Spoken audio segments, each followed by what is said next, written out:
All right, welcome back, watch fans. We've got an exciting episode for you today. We're actually going to be talking about Patrick Bet-David's watch collection review update.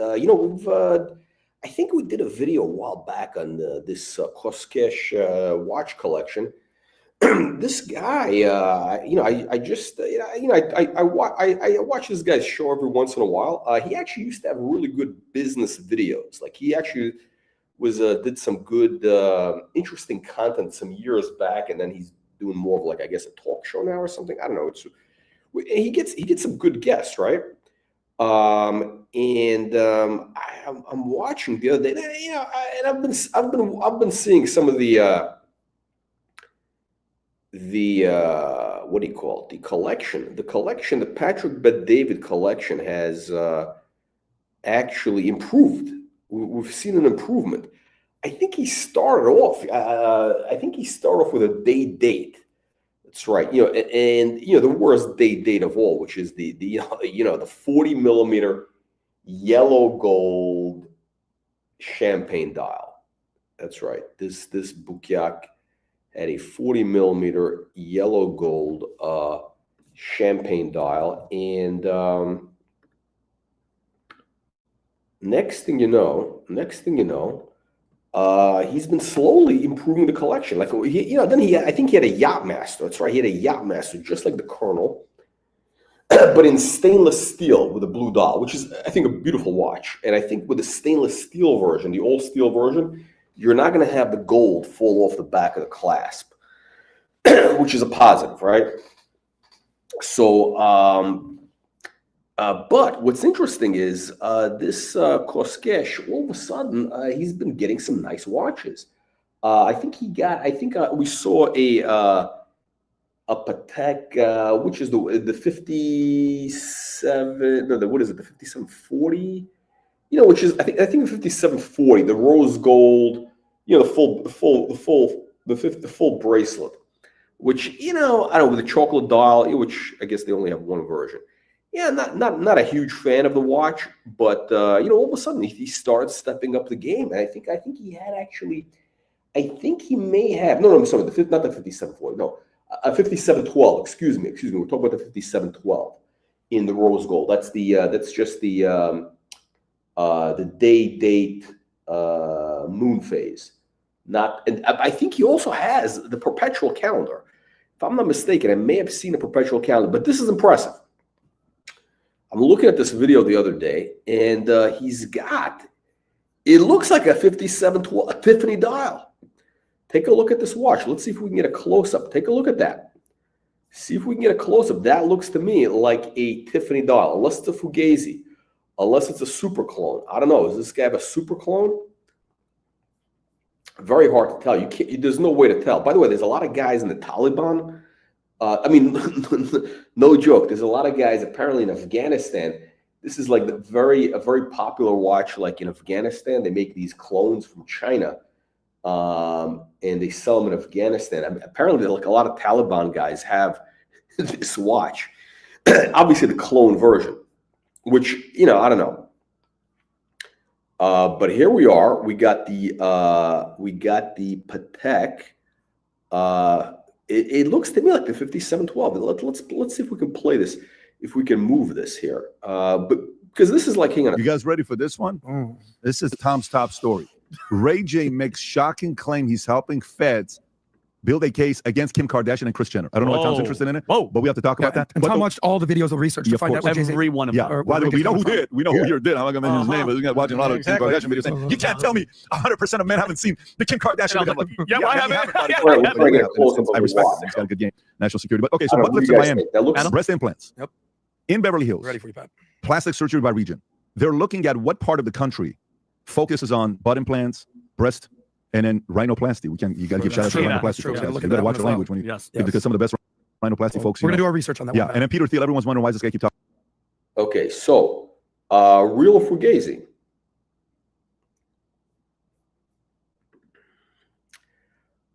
Datejust Rolex. Look, I think actually, listen, the Datejust is actually, it's a classic watch. I think the new ones are actually pretty cool. Like, what is it? Datejust 41, 36. You know, if you get that classic, that green dial, I think it's a beautiful watch. If you get it on the Jubilee bracelet, I think it's a beautiful watch, actually. They're actually, yeah, I think that's actually, it's a really good watch. Or you get the vintage. I think there's only really two ways to go. Either you get the brand new one, okay, and which is like the 41 in the green dial, or the blue dial is also really nice. Or you get like a vintage, you know, whatever it is, vintage two-tone, you know, with the Jubilee bracelet champagne dial, you know, from the 80s. I think that's a great watch. Those are classics. 41 gold. Oh, it's a two-tone. Okay. Oh shit. Yeah, I think it's a cool watch. The version you have, I'm not a big fan of. Black dial. I think black dial and Rolex is, I don't know. You know, I think, you know, some of them, they did some really good black dials. I think if you do a black dial, it's good if it's a gold. I think that's a good if you have a gold bezel, so that way you get a contrast. I think there's a couple of good vintage ones they did with black dials. I'm not a fan of the black dial because it's too dark. It's just too dark. Yeah, I'm not being racist. It's just like it's just too dark. You know, it's like too depressing. I don't know. I want something bright. I want to look at something bright on the wrist. I want to see some, you know, I want to see something play with the light. That's the thing. That's really what I'm looking for. When I'm looking at a watch, you know, I want to see how it reacts with the light. Meaning I want to, you know, like, you know, is it going to change? Is the dial going to change its look in different conditions? A black dial is not going to change. A black dial is just going to be black. It's kind of like a white dial. It's just going to be white. I'm talking about like white, like porcelain or whatever. It's just dead. It's a dead dial.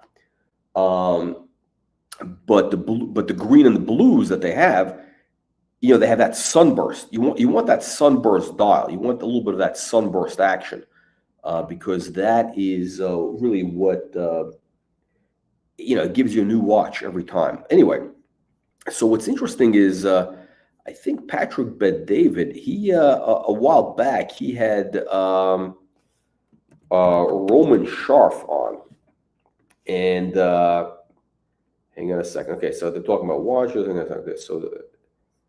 Okay, so this is the video. He had Roman Scharf. This other piece dits. So you got This is how I lowered my car insurance rate by $110. I had no clue I was overpaying for car insurance. I thought I was getting a good deal from other companies. That's why we need donations. We need donations. And now they're going to give you an 8 or 9 or 7, or you can get a 9. So PSA 8 is worth more than a 9.5 BGS. Yes. Wow. Why? There's a top. Anyway, so he's got so you got the koskesh and the piece dits. Traders went to the PSA. That's why I asked who the top guys are in the space, because if this came in right now, Rob, can you do me a favor? What are you talking about? World of Hip Hop AP, where this, because remember, these are all suit wearing, white gloves, very conservative people. They only allowed him to create, they did 10 pieces in platinum, they did 50 pieces in rose, and they did. But here's what's interesting. So here's the interesting thing, all right? So this is about, when was this? This is about a year ago, almost a year ago. And he gets Roman Scharf on. And I think at that point, he had a couple of nice, you know, I mean, listen, I gotta say something. I mean, you know, this guy's taste is kind of basic. It's a kind of a very basic sort of like, you know, entry level, like rich guy entry level, like a lot of money ready to put in and just like buys like whatever he hears is.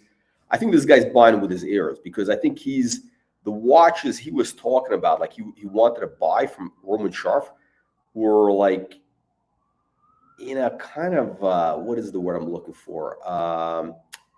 You know, like that minute repeater that they have with the it's just a stupid watch, basically. I think it's a stupid watch. Yeah, but this guy, it's interesting. I mean, by the way, so let's make it clear. So this guy actually, he's made actually a bunch of money. I think he sold his company for a couple $100 million. So he's sitting on he's very liquid right now, right? So he's like probably like thinking like, what am I going to put money into? I think he bought a piece of the Mets for like 50 million, you know, like 1% or something like that, you know, like a very small piece. He's, you know, he collects baseball cards, which, you know, all of a sudden that, you know, that kind of, I mean, that goes downhill. I mean, shit, I can't take that seriously. A grown man who collects baseball cards, but this guy collects at a very high level, like, you know, $1 million baseball cards or whatever. I don't understand that. Like that's like retarded to me, but whatever. Anyway, so he gets Roman Sharf on, and they're talking about, like, you know, he's asking for advice on, hey, should he buy whatever, this $1 million Patek mini repeater, the one that Stallone had, actually, the one that Stallone sold, by the way, one of those models, which I think is ugly as shit. I mean, it's a super ugly watch with engraved. It's just nasty and vicious. But I think with Patrick, you know, he really doesn't know that much yet. I mean, I think the guy, he just, you know, he's, you know, whatever. He started off with a Rolex Datejust, you know, whatever. It's like whatever. It's like you hear something is big, so he buys it. But what's interesting is to go from that, okay, to go from all of a sudden to the Tiffany dial, which I think this is a Tiffany dial. I think it's a legitimate watch that we were looking at. The one that we had on the screen, I'm pretty sure it's a legitimate. That would be like $1.5 million watch, right? That watch is not a joke, right? We're talking about this watch over here. This is the watch right here. Now, let's see here. What are the prices here? These have sold, I think, at an auction for around $1.2 million. The real price is about $1.2 million. I think that's maybe a little bit more now. I think they moved up a little bit. I don't understand it, but look at this. You got a whole bunch of them listed here on Chrono. But again, nobody buys this on Chrono. I guarantee this is like nobody buys these watches on Chrono. This is just like some guys. This is like just a mental masturbation. The real price, I think, is $1.2 million roughly right now. Maybe a little bit more, maybe a touch more. Now the question is, do you think that Patrick Bet-David would pay? I mean, is he like at that level where? When I say at that level, I mean obviously the guy can write a check. That's not the question I'm asking. But like, is he? You know, is he at that level where he's like taking this stuff seriously? Because look, when you're buying this watch, oh, we got the Duke. Hang on, I'm gonna get the Duke on. The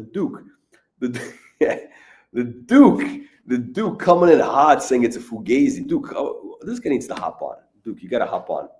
You don't have to have the camera on, you know. But this is $1 million watch. Now the guy obviously can pay cash for the watch, not a problem. But is he at that level? Because this watch, the only people who buy this watch is either you're insanely rich, like you don't really care at all, like, you know, you talk about like crazy level, or if you're a normal person, a normal wealthy guy, you're buying it for an investment. Like you think, okay, it's going to increase in value. Now we got the Duke on, the Duke Omar. We're going to ask the Duke. Duke, by the way, you got to get an avatar. Oh, I thought I had one. No, you got to get one. You got to put one in. Okay, I will do that. Do I need to? I think I need an avatar for. Okay, here we go. I need to do it for this StreamYard. StreamYard, yeah, you got to get a StreamYard avatar. Yeah, not the one you use for work, not the professional one. This could be like, you know, the.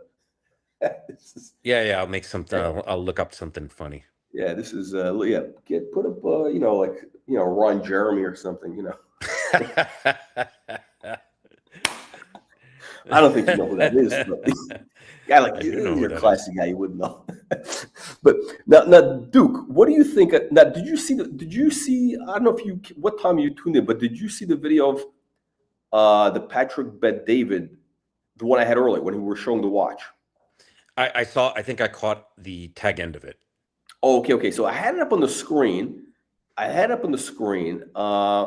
And do you think? Hang on a second. What do you think? Oh shit! Where is? Oh, here we go. Do you think? Oh, okay, here we go. Let's pull it up. Okay. we got slow internet. We got to raise money. We got to raise funds. Okay, well, let's get a screenshot.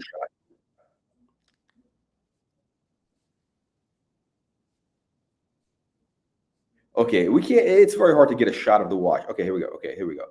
Oh, nice. Okay. Okay. So, question: what do you? Okay, first of all, do you think that this guy has a real 5711? I don't. I really don't. That's. Wait, hang on. Look. Wait, hang on. One second.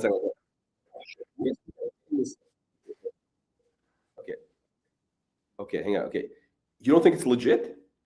I don't. And part of it, look, it's not that I have anything against. It seems like a good guy and all that, but No, you're not a hater. No, the one thing I say, No. you're not one of these haters. You're like a very, legit guy. I'm not a hater at all in that way. Because look, I also get on my Instagram, I have a large extended family, and they're always sending me. So one, there's this really famous Indian. Well, he's not really famous, but he's kind of famous Indian cricket player, and he's getting a lot of he's blowing up, as the kids say, on social media because of his Richard Mille collection. And I mean, look, obviously I'm not his accountant, I have no idea, but I did a quick Google search. The guy's got like a net worth of I think like $5 million, and he's got $4 million allegedly of Richard Mille watches. I mean, for this kind of a watch, even if you had $100 million net worth, right? It's $2 million. So are you putting up 2% of your net worth on a watch? That's okay. No, so here's the question. Okay, so That makes so no here's- sense to me. So for some context, so here's the context. So this guy, I think he sold his company for like 300 million plus. So assuming he's got partners, whatever, and blah blah blah. So let's say he cleared. He may have. Let's say again. I'm not here to count. But look, this man, guy. Colonel, you've been in the finance Yeah. world. I'm a business person. I've done a ton of M&A. You can sell. The headline thing is, yes, sell a company for 300 million. How much do you actually make? I mean, Right. unless did he own like 100% of that I company? think he owned at least. I would say he owned like 75%. And so he probably made, but here's the also thing. The guy was also been making. I mean, he basically had like a kind of like an insurance, some sort of insurance agency. Well, so I'm on Wikipedia right now. So he founded. He was doing multi-level marketing. It's like a grift. He's like a grift. He's basically like a grifter. But I mean, I think he's. Yeah. I mean, in a good way, grifter. I mean, Yeah. I mean, he's positive. He wants to do good things for people. Yeah. I totally get that. Yeah.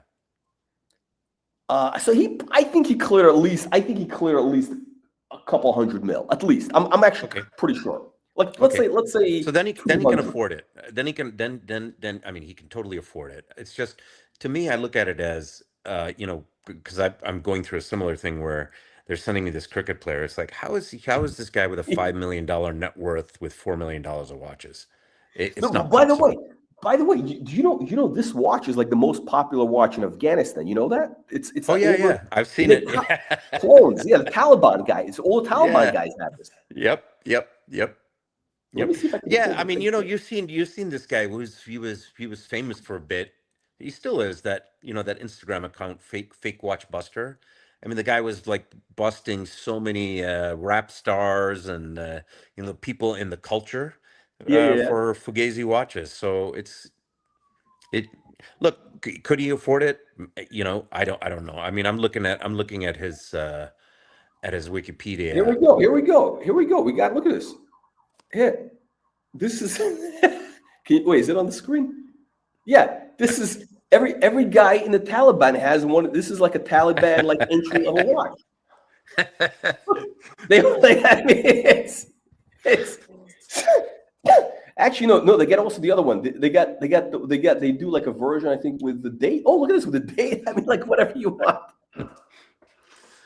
Oh, I just figured something out. You know what? This color actually is a.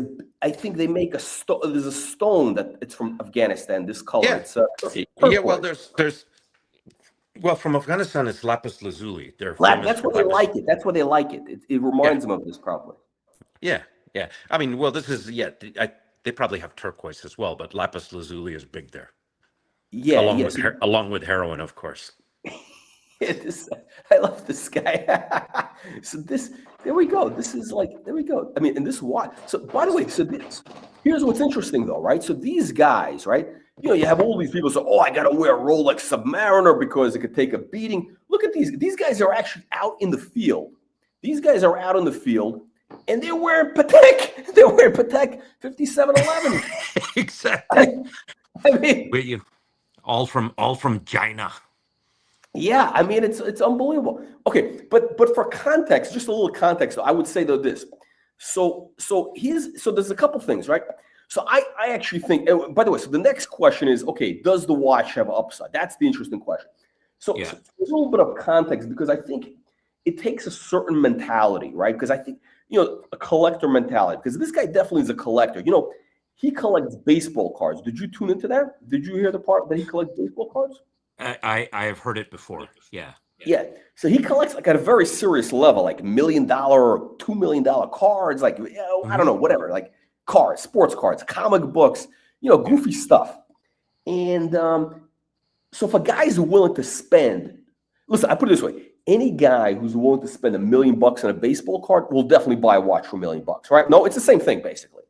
Because it's kind of like, okay, you've crossed the Rubicon of insanity. Yep. Yeah. Look, I mentioned before that you know, I'm into cars as well, and yeah, there's a lot of there's no fake Ferraris or Lamborghinis, right? Really, the only thing that posers do is they'll rent them and, you know, represent that they own them or something. But I think that scam is pretty well documented at this point, right? So if he has like 300 million lying around, yeah, then he can afford this kind of watch, right? But typically you don't see, you know, if it's like 10% of your net worth, I struggle to see how somebody like that could pull it off, honestly. So, Yeah. but now your question is upside potential. You know, I've been thinking a lot about that. I think I sent you last week or a couple days ago, you know, this interview by the former CEO of Audemars Piguet, and he was talking about like in the mid 90s to early 2000s even, they were struggling to sell watches. Basically, no one gave a shit. Oh yeah. I remember. Yeah. Basically, yeah. What's his name? Pierre. What's his name? Bonham. What's the Benhamias, the French fart king? I call him the French fart king. You know. Yeah. You know that guy. That's the guy. Oh, we got the Green Rush here. Juanita is in the show. Juanita. Yeah, we got Juan and Kino there. But no. So no, AP definitely had a problem. I mean, you know, in the 90s, I remember this. I actually remember. You know, when I got into watches, like, again, this is before really they had the internet and all this data. You see a lot of stuff. You only saw what you saw. Like, I mean, unless you were in that circle of people, you didn't see those watches, basically. So, like, you know, I saw basic Rolex stuff from, like, guys on Wall Street. Then I saw, like, Breguet stuff from, like, you know, Russian mob type guys. They love Breguet. Right. You know, it was those were two worlds. And I think I did see like an AP Royal Oak, the early ones, you know, with that gray dot, and it just turned me off. Those early Royal Oaks with the gray dots, they just looked very cold to me. And they didn't. I know what you're talking about because since you talked about it, I looked at some of them, and there's no. This is their tapisserie, the gray. Yeah, there was no. They didn't play with the light or anything. It was, weird. There was a reason why they didn't sell. There was a reason why it was never like a big hit. Outside of it was always like a kind of like it never took off really. Right. Let me see. Oh, what's the jumbo? Let me see. Original jumbo. Okay, so we got to go high to low. Original. Let's look at the original. Where is it? What's the number on that original? I can't remember the reference. The original, the first one from the 70s. I pull up jumbo and you know. And they had that weird clasp too, right? Yeah, it was. Oh, here we go. This is okay, but basically it's like this, except it was it's very similar. Like this is the dial basically. This is basically the dial, except it was gray and dull. You know, so it was like, what's the it never appealed. And also, quite frankly, they look dated. They really did look dated in the 90s because they were dated. I mean, it's a dated look. Yeah. It's a 70s Well, design. he basically had to beg the Yeah, retailers to carry them, and they would carry them, sell them for They threw them out. sell them for a huge discount, and then they wouldn't even pay them. Yeah. Did he say that? Yeah. Yeah. No, I mean it's really a miracle that it took off. And they kind of got it better. I think. Look again.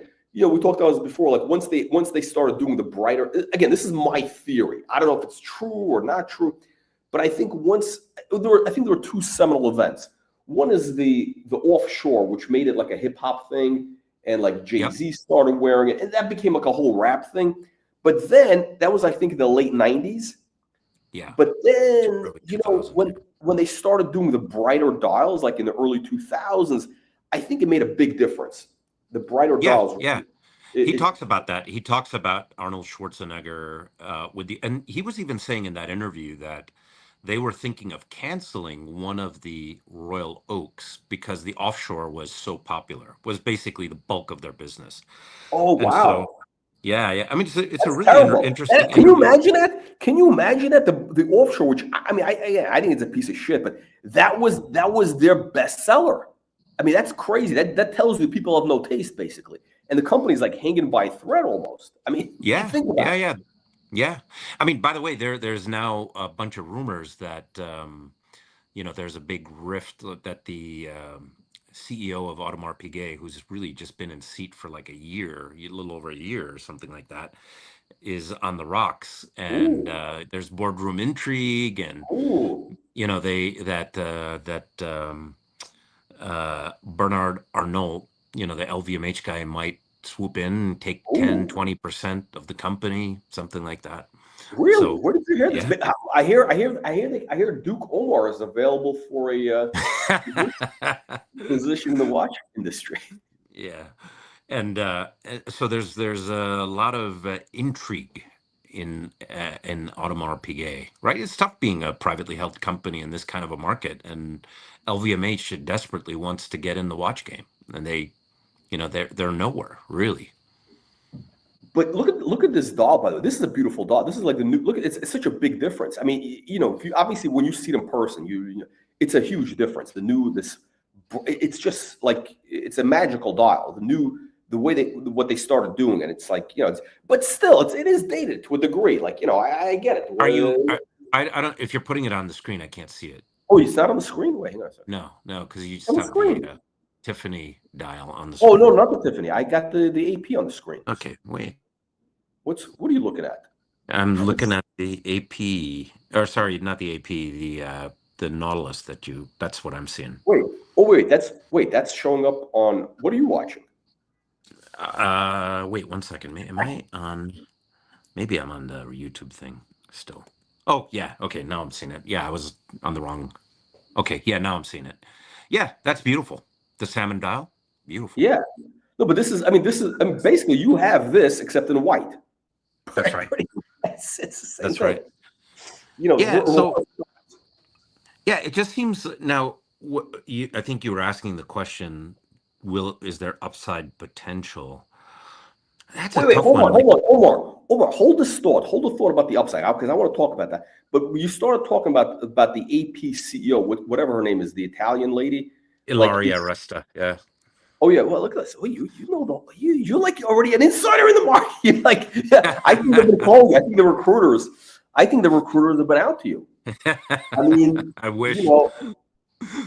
Basically, you walk in there for an interview with a Patek perpetual chronograph, in the full Loro Piana. They're gonna say, "Shit, I don't know if we can afford this guy."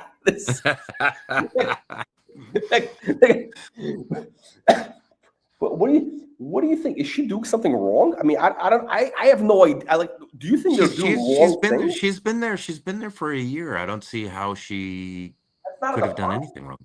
Yeah, I don't think I think she's doing a good job, actually.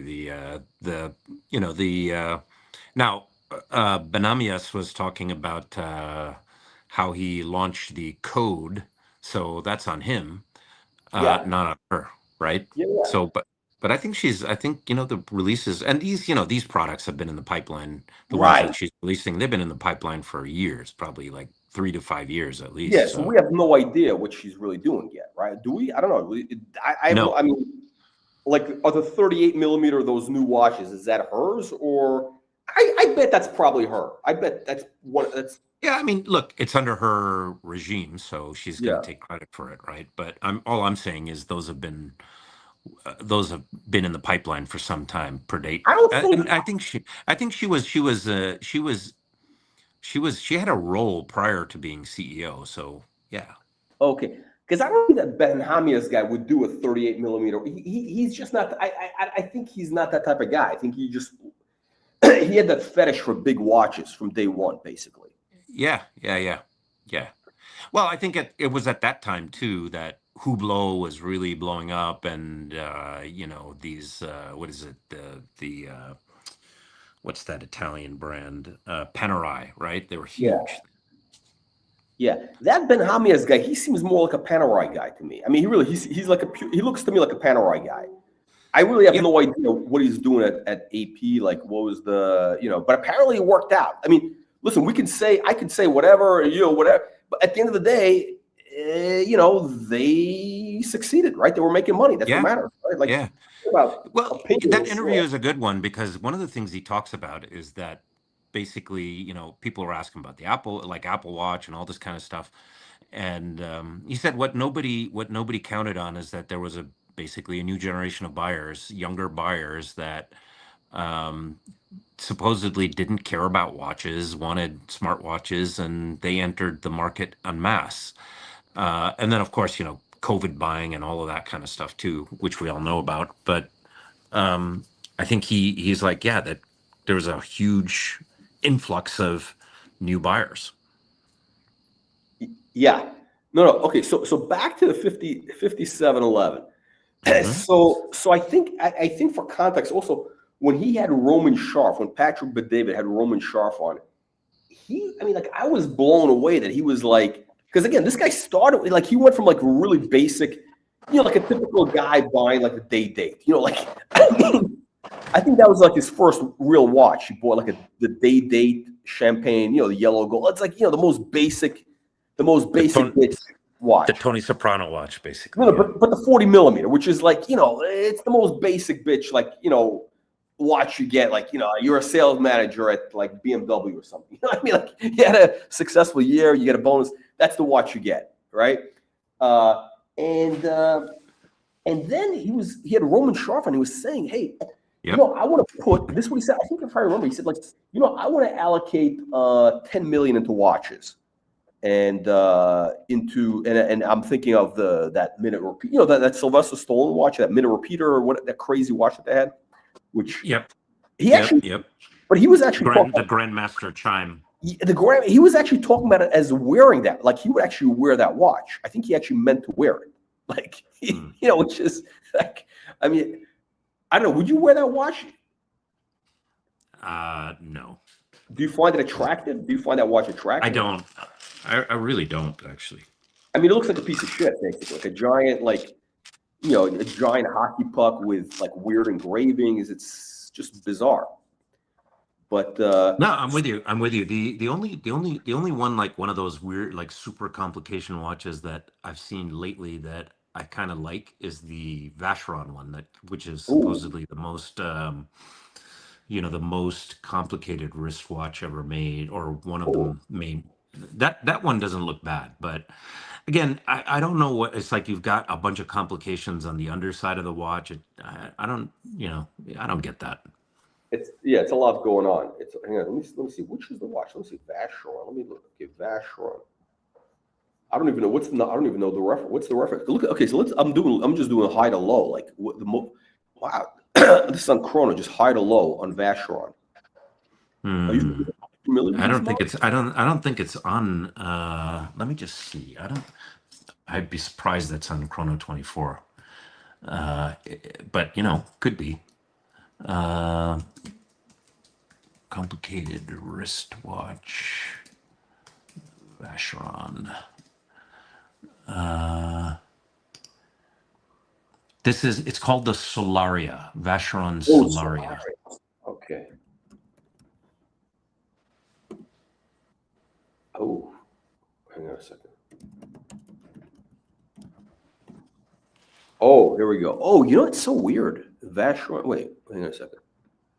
Vacheron Solaria. Okay, which, oh, here we go. Yeah. Vacheron Solaria. There we go. Is this showing on the screen? There we go. Yeah. That's the watch. Yes. Okay. It's kind of interesting watch. It is. Yeah. It's actually wearable, like the Grandmaster Chime. I mean, if you put a picture up on that, I mean, it's not. No, it looks ugly. It looks bizarre. Yeah, it doesn't look like you could wear. I mean, I don't know where you would wear it, really. Oh, look at this. Whoa, what is that? What is that thing that they have at the outer ring by the bezel, like a little red mark? They got some sort of indicator. I think that's a rotating thing. No, that's some sort of rotating. It's got to be something that. I don't know. It's let's see. Maybe I'll just go to Vacheron's Equation website. of time. Oh, they got what do you call it? They got the astrology. This is actually cool. You know what I find interesting about the watch is it looks very modern. Like they're not doing the whole old timey look. They're not doing. They're making basically a modern watch of its time. That's right. Which is, I don't know. Is that a? Oh, look at this in the strap. I just noticed the strap. It's almost like a code. It's almost like a code of code 1159. No, I mean, it's kind of like, they're trying to make it like a sporty.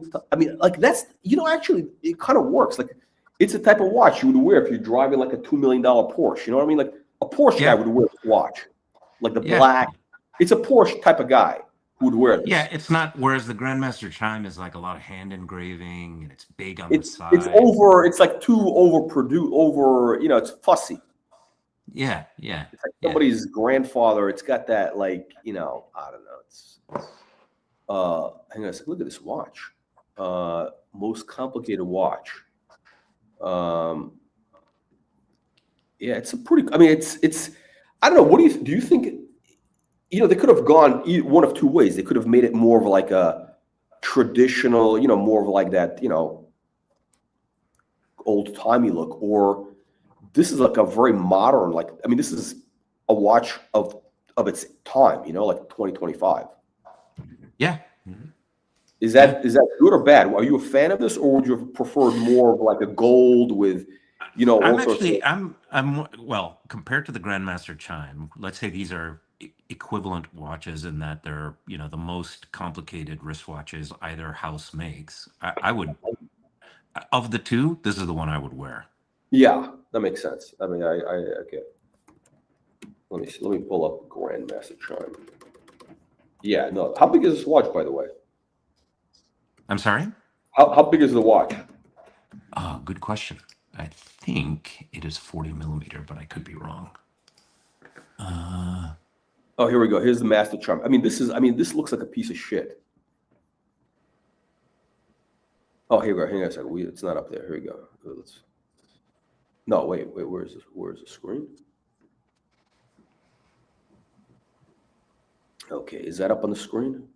Yeah. Yeah. It looks like something like. This is like a guy in. It's sort of like a mid-level guy who works for Saddam Hussein.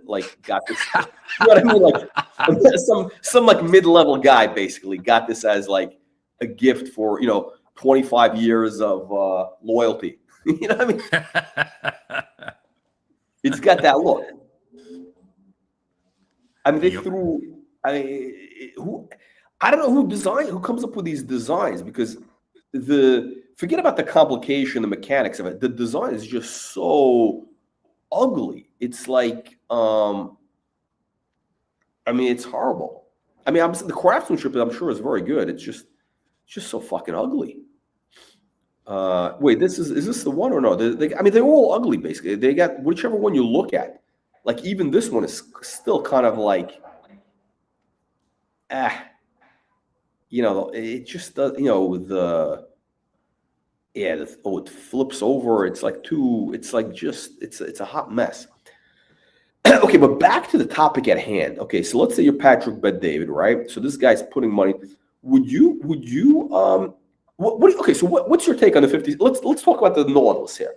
This watch, how much do you think he paid for this watch, for his watch? Assuming it's legit, assuming his watch is legit. Yeah, I mean, I think what it's been going for is like what you have it for 1.7 million here. I think I saw one being auctioned on like Sotheby's or Christie's, and I think that sold for like 4 million. That's when it first came out. Yeah. Oh no, but you know what's his name? The guy's what is it? The guy's what's that auction place? What the hell is it called? The guy in San Francisco, the two the guy what the hell is it? Loop this, yeah. Mm-hmm. Yeah, so Loop this sold this watch for $1.2 million. I think 6 months ago. Okay. Or 9 months ago, because I think we covered it on one of the streams.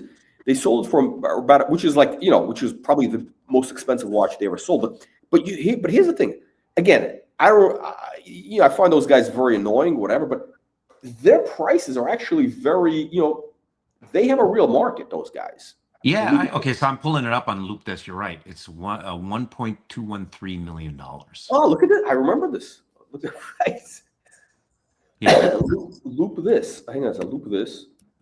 And apparently for people, who is it? That guy, Watch Eric or whatever, said from a guy that he knows who's like a big.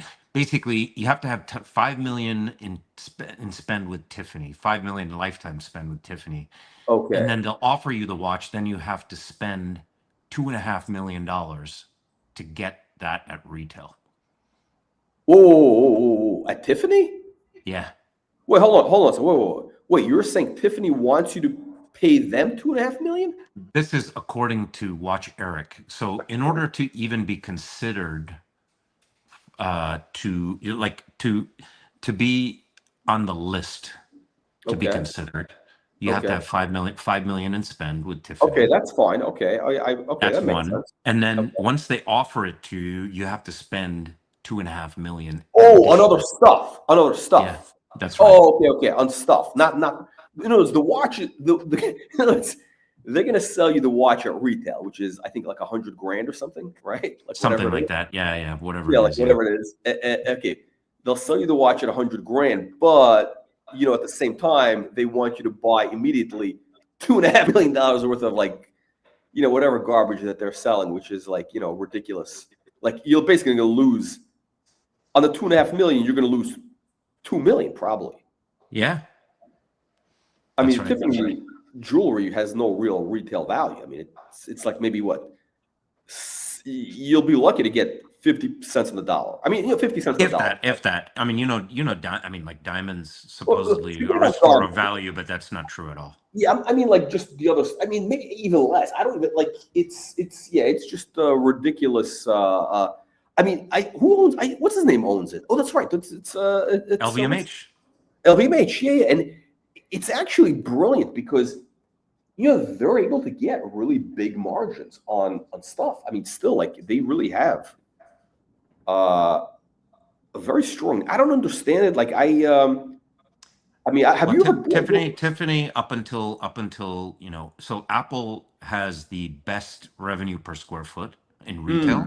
Oh, that's right. But for a long time that was Tiffany. Oh, that's right. I remember reading that. Yeah, I remember reading that. And I think from what I understand, with the big, I think the number one mall in the U.S. per square foot is the one in Bal Harbor. Yeah, that's right. And I think Tiffany has a store there, which is weird. Which is so they must do crazy numbers.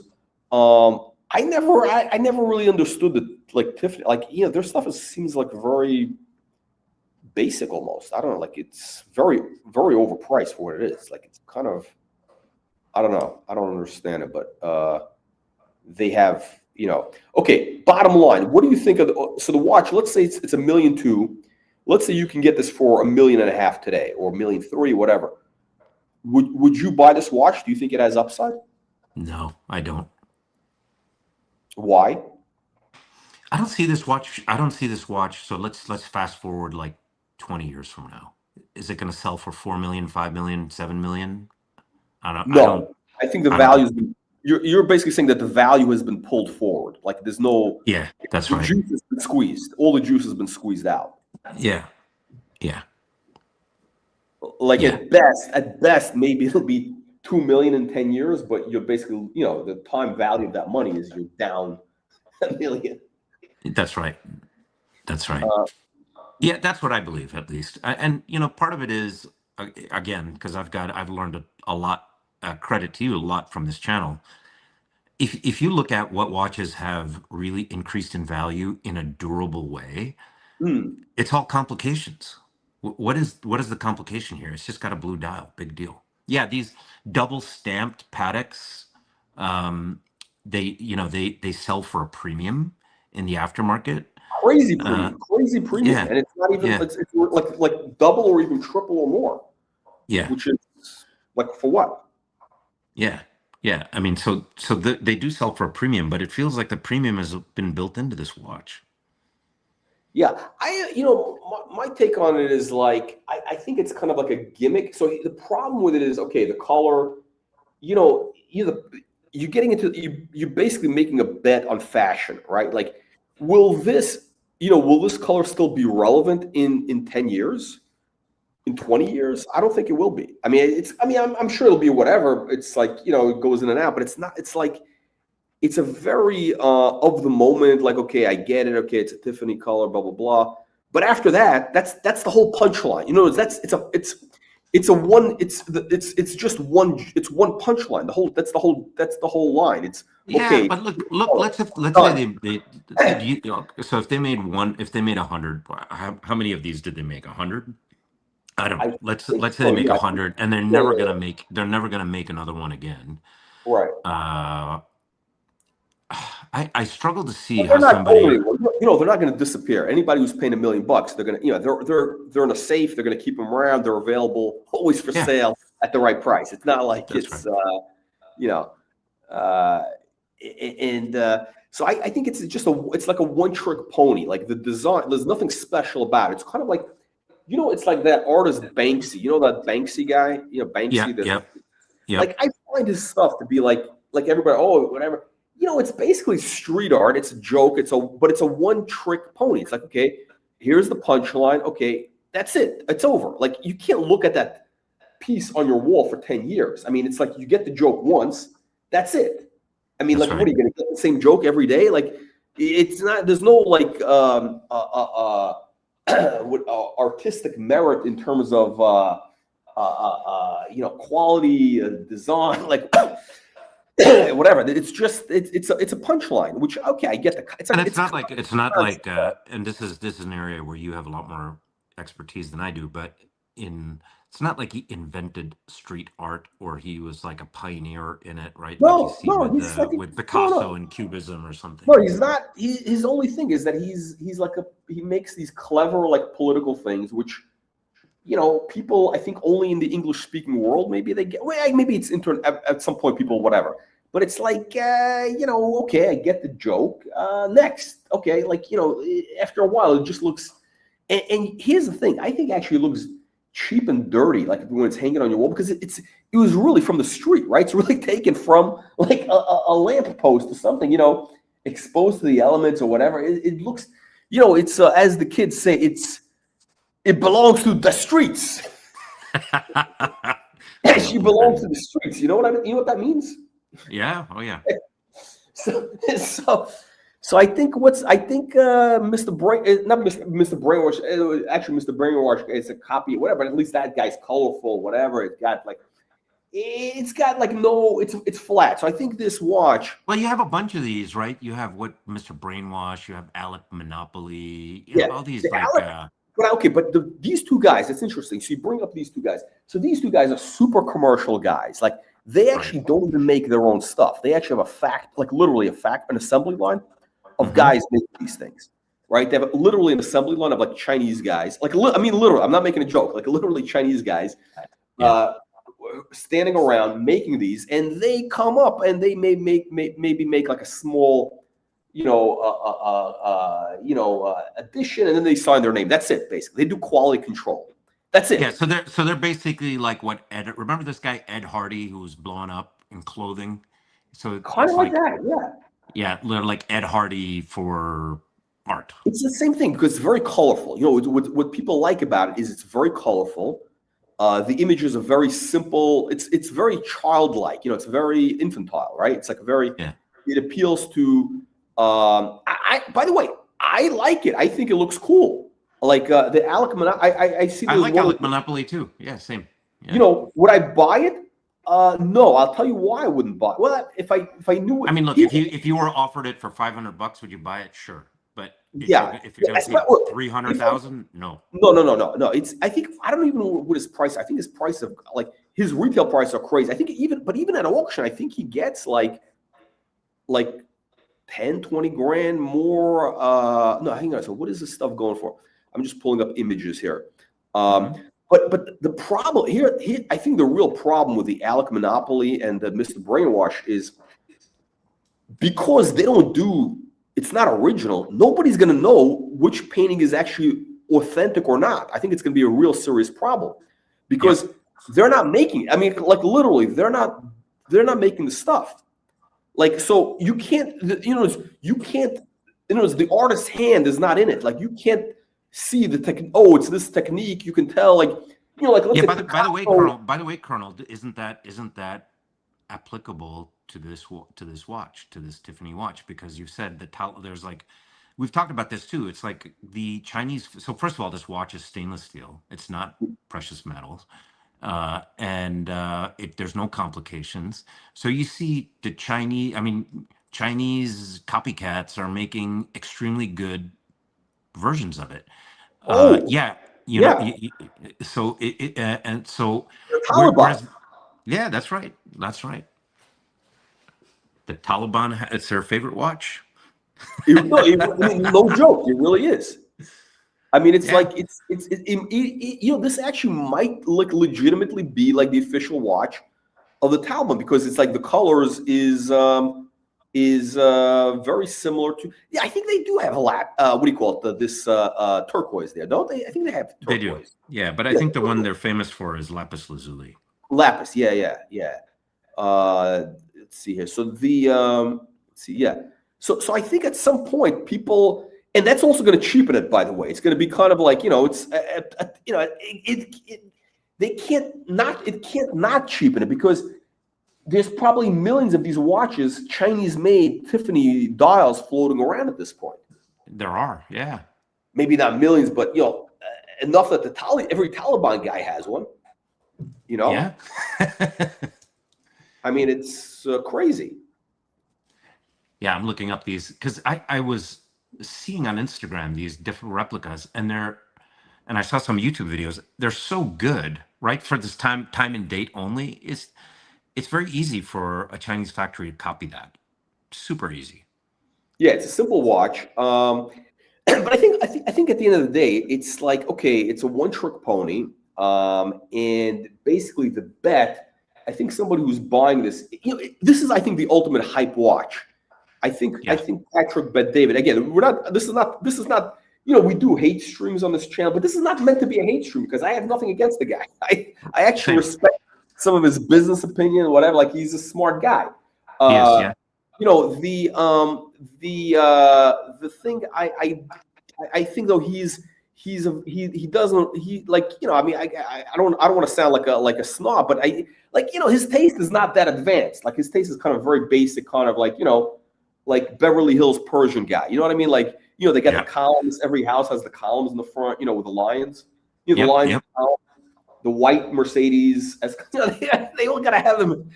White Mercedes. The columns. They put 4 columns, at least 4 columns. In LA, they call that the Persian conversion. Never heard that. I love that. That's funny. No, but it's like a thing. It's like a very it's a hype thing, and he wants like a hype watch. But I think he's also the other thing is this. You got to look at it from a business standpoint, right? Yep. He might actually be very smart because listen, this guy is actually a very clever guy. Like, he's a very clever guy. So he's hanging. Look, who's his audience, right? He's a business guy. He's a hustler. I mean, this guy's a pure hustler, right? So he's hanging around like I think his market now is he's like I think selling like very high level coaching or advisory service to entrepreneurs, maybe for like high 6-7 figures, like that type of thing. No, he's just like that. Who's that other grifter, the $1 trillion man? Who has his castle? Dan Pena. Dan Pena. Yeah. Hold on. By the way, I know somebody else who uses that. I don't want to. No. Dan Pena. We're talking about Dan Pena. No, Dan Pena. So Dan Pena is kind of like an old busted down grifter. But the real guys. I mean, the real super grifters is, I think you have a couple. You have this guy. I think the guy who's brilliant at it is this guy Alex Hormozi. Have you seen this guy on YouTube? Yeah. He's like some weird guy, like a bodybuilding. It's a whole weird. And then he's got the wife. I think who's like a bodybuilder. I think she's done like a lot of plastic surgery.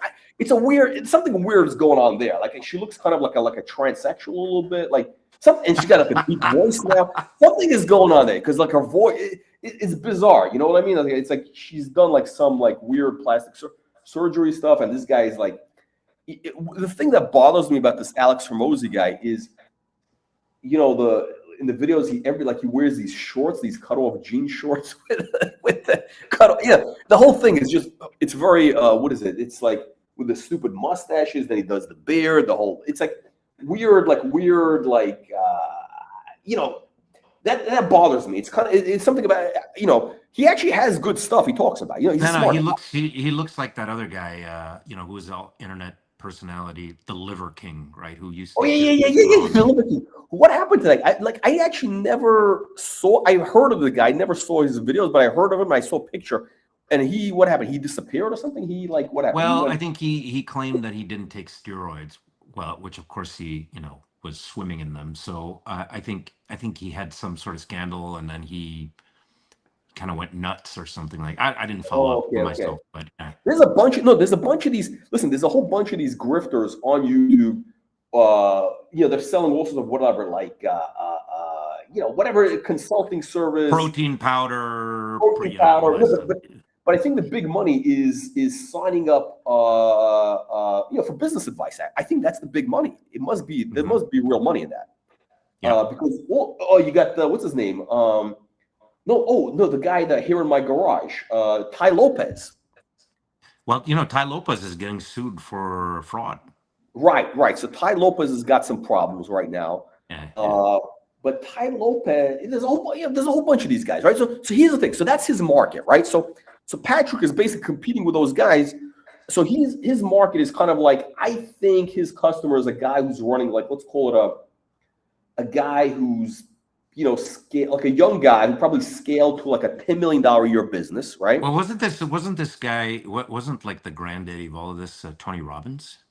No, Tony Robbins never. Well, no, these guys are like a new wave because Tony Robbins was always like, for the most part that I'm aware of, like one-on-one. It was more like retail market, like but he used to have these big events, Yeah, but he never.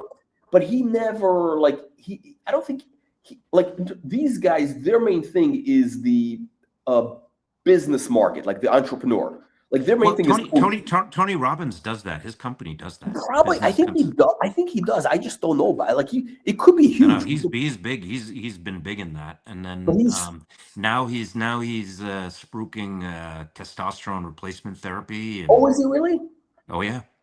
Really? He's doing like a lot of these guys also are doing health. Oh, I forgot Grant Cardone. How can you forget? Grant Cardone is the main guy. Really, that's the guy we're So the Grant Cardone is basically like he's also like in that kind of the entrepreneur advice thing, right?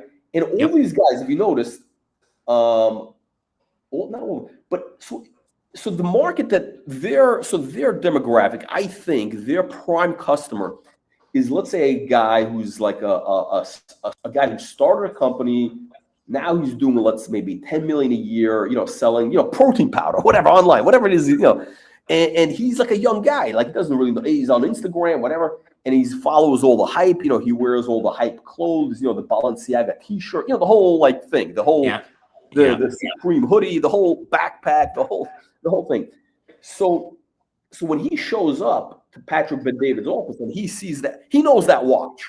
He knows this watch, right? He has seen that watch on Instagram, and that customer, that prospect knows that that's a $2 million watch or $1 million watch, right? Like they know about it. Yeah. Or if they don't, I'm sure Patrick will tell them. I know that, you know, this guy will definitely he definitely will mention, hey, like, hey, look, my watch, hey, this watch cost, you know, like he would say something, hey, you know, the service is only like, you know, it's only, you know, $100 grand, which is nothing. I mean, look, the watch on my wrist is more than that. Like, you know, you'll have, you know, that type of line. You know what I'm saying? So that's right. I think that watch may have already paid for itself, because if he's closing like very, you know, high-end, high-ticket prospects, like he's doing a high-ticket sale, he doesn't have to do that many sales to cover the cost of the watch. Yeah, I see your point. That's actually a good way to look at it, because you see, I think that's why you see some of these other, like say, lower level grifters, you know, spend a bunch of money to rent Lamborghinis and things like that to sell, you know, their Amazon drop shipping course or something. Yeah. Same. So it's the same. So he's basically, I think even if he has the watch for a couple of years, he sells it like he'll, you know, at let's say break even in 5 years, because this watch is like dead money. There's no way. I can't see any way that this watch, there's just no, because I think the Patek purist, right? That's the real customer, the Patek purist. Yeah. They're only buying complications. They don't collect this shit. Right. You know, so the Patek purist is, you know, this is a flex watch. He's going to definitely get an ROI in terms of like from business, networking, whatever. And then, yeah, he'll probably sell it. And listen, he's a smart guy. I think his taste is going to evolve. He's going to probably have some sophisticated watches in a couple of years. Like, you know, the learning curve is not that complicated. You know, he'll figure it out, I think. You would think so, but you know, I've seen since I started getting into watches myself, right? Because I'm relatively new to the hobby. I think that there are a lot of people that just like they're just purely about the aesthetics, right? So they don't care about the complications, they don't care about the movements. They're like, okay, so and so. You know, Ronaldo has this watch, you know, and you know, that kind of like ASAP Rocky wears this watch, right, wears this watch, right? That drives a lot of it. I think for him, for sure, because I think for him it's a big deal. The other, like he can say that ASAP Rocky or whoever, like, you know, has that thing. So it's interesting, you know. So he's Iranian, right? So like. I think so. The ultimate watch, and I think he brought up because like he mentioned like the Shah of Iran. You know, the Shah of Iran. I mean, you know, that guy had great taste, right? He was the first guy to have the Nautilus and the Royal Oak. That's right. And he had the Cobra, and yeah, he had really great taste. He had a great collection. And the Rolex. He had like a custom Rolex made, a date with that, like which looks like the oyster cords, but it's really automatic. You know, which was very cool. Like I think it was like a red dial or something, whatever, purple dial, whatever. But so he invented the land dweller, basically. But his watch was cool. His date was cool. Like we could find it. Let me see. If we could find the Shah of Iran. No, but that guy had. You're right. That guy had a really good. He had an awesome watch collection. Rolex, and he had also cool cars. I mean, this guy. I mean, okay. So this is the. Is this showing up on the screen? Yeah, it is. Yeah, that's a cool watch. So that is, now I think, and I'm not crazy about the diamonds. That's a little bit like, I don't know, it's like a little bit Buchiachistan. But the fact that, I mean, the case is actually, I don't know why they didn't. By the way, I don't like the diamond on the bezel, but the diamond hour markers are, I don't dislike. Yeah, but they're kind of basic. They're kind of like the stuff you see on every.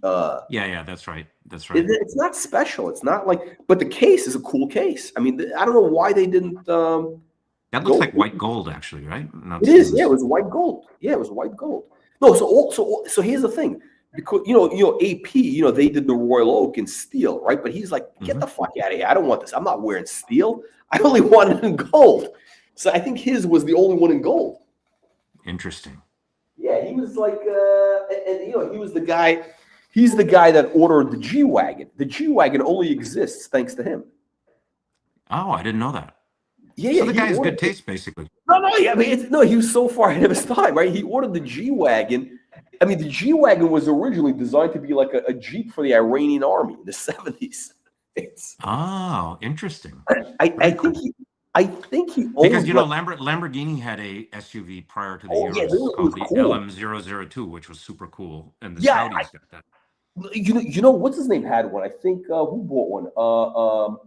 Schwarzenegger. Gaddafi had one. I think. Gaddafi, also. yes, that's right. He did. I think that's a cool car. I think the prices were reasonable. I remember like seeing one listed for like 75 grand, like some years back, and I was like, wow, but I don't know, it's a little bit of money, and it was like, whatever.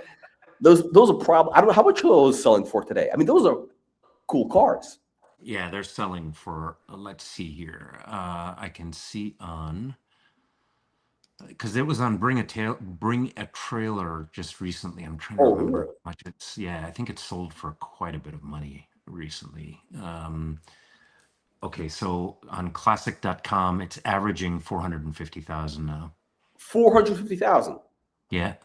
Oh wow, that's real money. Yeah.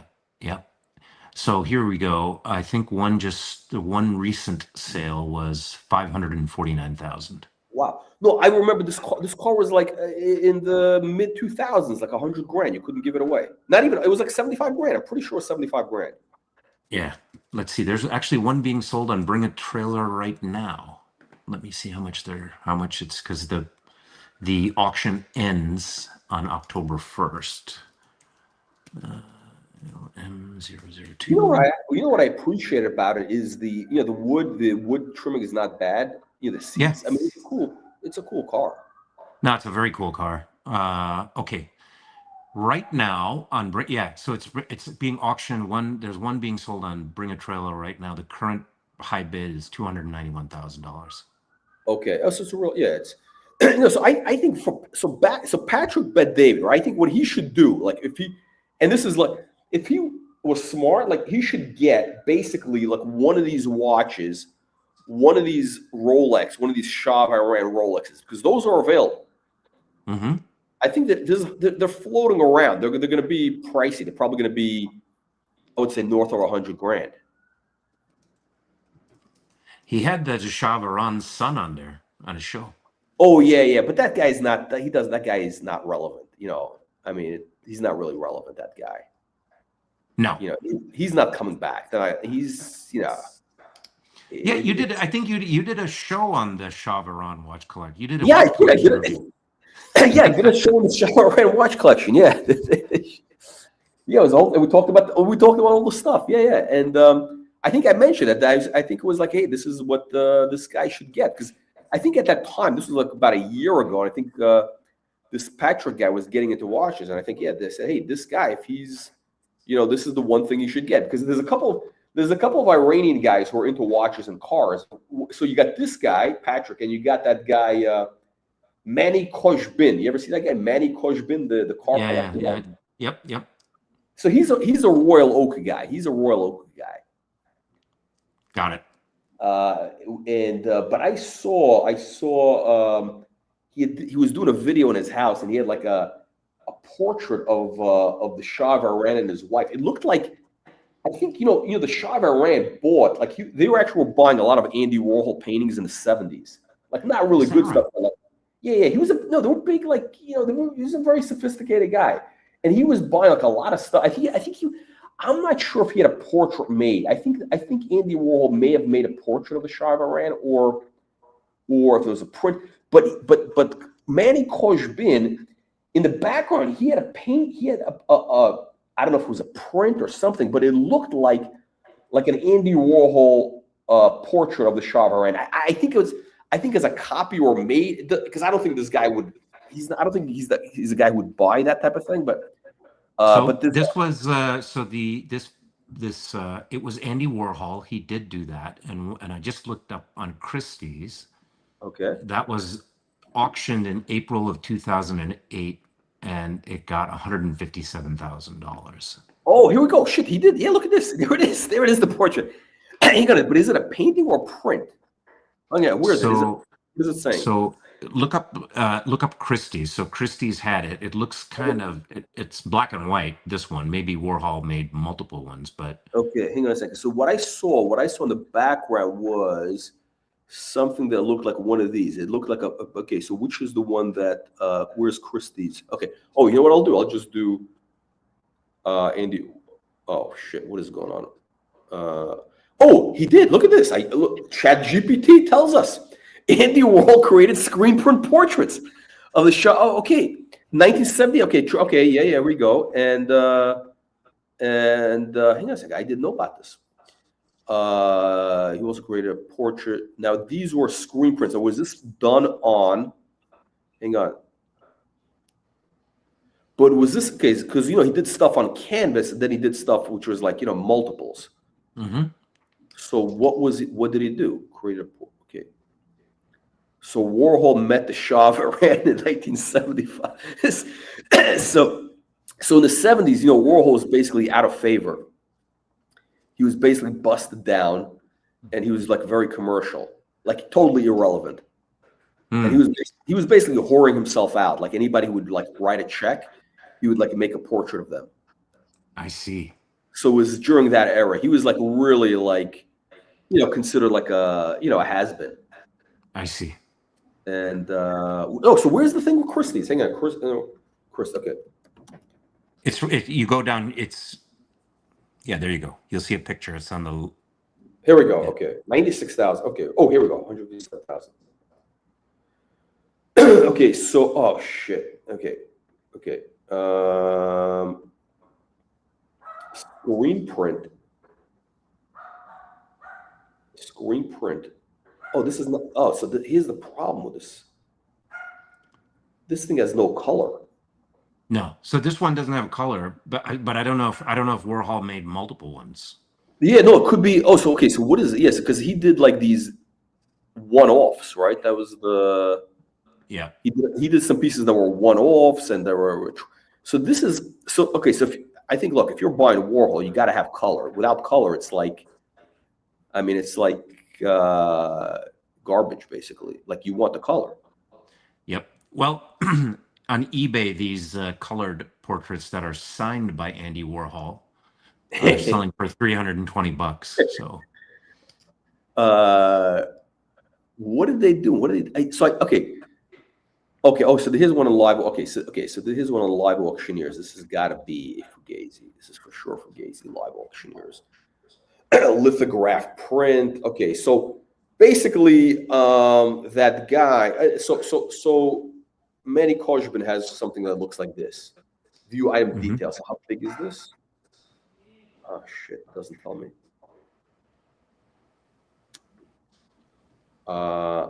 It's got to be like 40 by 40, not 40 by here we go. What's the size? Oh, it's tiny, 11 by 14. That's bullshit. That's like a postage stamp. Yep. No, you want something like at least 30 by 40, like a 30 by 40 at least. Yeah, no, this is a joke. But anyway, yeah, I think the smart thing for Patrick, if he can get that Rolex, the Shah's Rolex, that would be the ultimate flex. Well, so I'm looking this up on IFL watches. It said the Rolex 1831, which is the Shah of Iran's Rolex, is very unique in that it is the rarest reference of Rolex ever made to carry its own movement. Only 9 pieces were ever made, all on special order by the late Shah of Iran. All were made in platinum. Oh, platinum! Wow. Yeah, the case measures 36 millimeters, and its weight of 290 grams is thought to be the heaviest Rolex watch ever. So the guy really liked his precious metals, huh? And one of them auctioned by Philips Watches in 2016 for $225,000. Oh, really? Wow. That's actually not bad. Wait, 2016, you're saying? 2016. 2016 by Philips, yeah. Okay, so 2016. Okay, so 2016. Oh, so today would be at least double. Yeah. Maybe triple. Yep. I mean, it would have to be because 2016, the market wasn't even, I mean, it was like, today would be. Okay, here I just found it on Philips. Let's see here. When was this? Was this a more recent auction? Lot 77, Geneva. Oh, wait 1 second. Geneva watch auction. Let's see when this was. So this was 2021. Okay, so this is a more recent sale. So this sold for 289,000 Swiss francs. Oh, which watch is that? Is that the same watch? That's the Shaw Rolex, yeah. Really? Yeah. That's actually not bad. That's actually, I think, a good deal. 300 grand, basically. Yeah. Well, let's see, because the Swiss franc has gained a lot. You know what? I would pay 300 grand for that watch. Convert purely as an investment, because I think that actually is going to have that's so like that's three. So in today's exchange rates, it would be 363,000 US dollars. Okay, but it was probably but 300 grand, I think is a bargain for that watch. Yeah, for given its provenance, yeah. Yeah, I mean, because here's the thing. Listen. So there's a big Iranian diaspora, right? Like, a lot of these guys are very successful, right? There's a lot of very wealthy Iranians, right? Yep. And they love the Shah. I mean, the Shah is like, that's like considered almost like, I don't know, like he's like, I don't know, like how would you compare? I would say he's like the Trump of Iran, basically, almost like, like people love Trump, like. He's that type of thing for a lot of Iranians. Like, he's that type of guy, basically, for a lot of Iranians. And maybe even bigger. Maybe I would say bigger, actually, bigger than Trump. Because especially a lot of he was royalty. He was royalty. That's right. He was like legitimately, but I don't think he was like a legitimately DNA royalty, right? I think he's like, because his father was like, I think he was like a random guy, like, grabbed the throne. He claimed, I don't know if he's legitimately DNA to the Persian. That's the claim, you know what I mean? But I don't think he's DNA legitimately to, 2,000 years. I don't think it goes back. I think it's that I don't know. Yeah, good something is whatever, but whatever. But he was like, the main guy, right? And they remember him for like, he really built up Iran. Like, things were booming, at the time. And especially by contrast to today, so a lot of them have very fond memories, and I think would be like, it's a good flex. It's like a big flex thing. Like, if you have that watch and you're around other Iranians, like, I mean, that's like the ultimate flex, I think. Yeah, I mean, it's like a guy buying one of King Charles's watches, I guess, maybe. No, I think it's bigger. I think it's bigger. With these guys, sure. Yeah. By the way, I think this is Rolex should have made the Land Dweller like this. Without the diamond bezel. It would have been I think it would have been a successful watch. With that. I mean, I like this watch a lot. The integrated bracelet is very cool. Yeah, it's beautiful. It's like I don't know why they didn't do it. Now, so Duke, let me ask you this. Now we're going to pivot a little bit because you're a man of high sartorial taste. Now, Patrick, I think he just did a video with that brand Stefano Ricci. Stefano Ricci. You know that brand? Yeah. They got this. So Patrick, he's a big fan of Stefano Ricci. He's sort of like it's just sort of like a Bijan. It's actually, I think Stefano Ricci is the original Bijan, but it's kind of like so he's now like completely. He's all like like some of these guys are like Roman Sharp is all like the streetwear stuff. So Patrick Ben-David is all team Stefano Ricci. What do you think of this outfit? I mean, what's your take on this? Again, because this guy's in Boca Raton, Florida. Yeah, I don't care for his three-piece suit. Would you wear a three-piece suit in Boca Raton? No way. No, I don't like this outfit at all. I don't like his tie color. I don't think the color combination. I don't like any of it.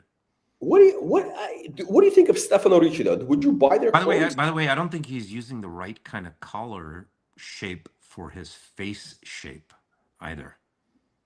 No, it's off the rack. I think it's an off the rack stuff, or maybe it's cut.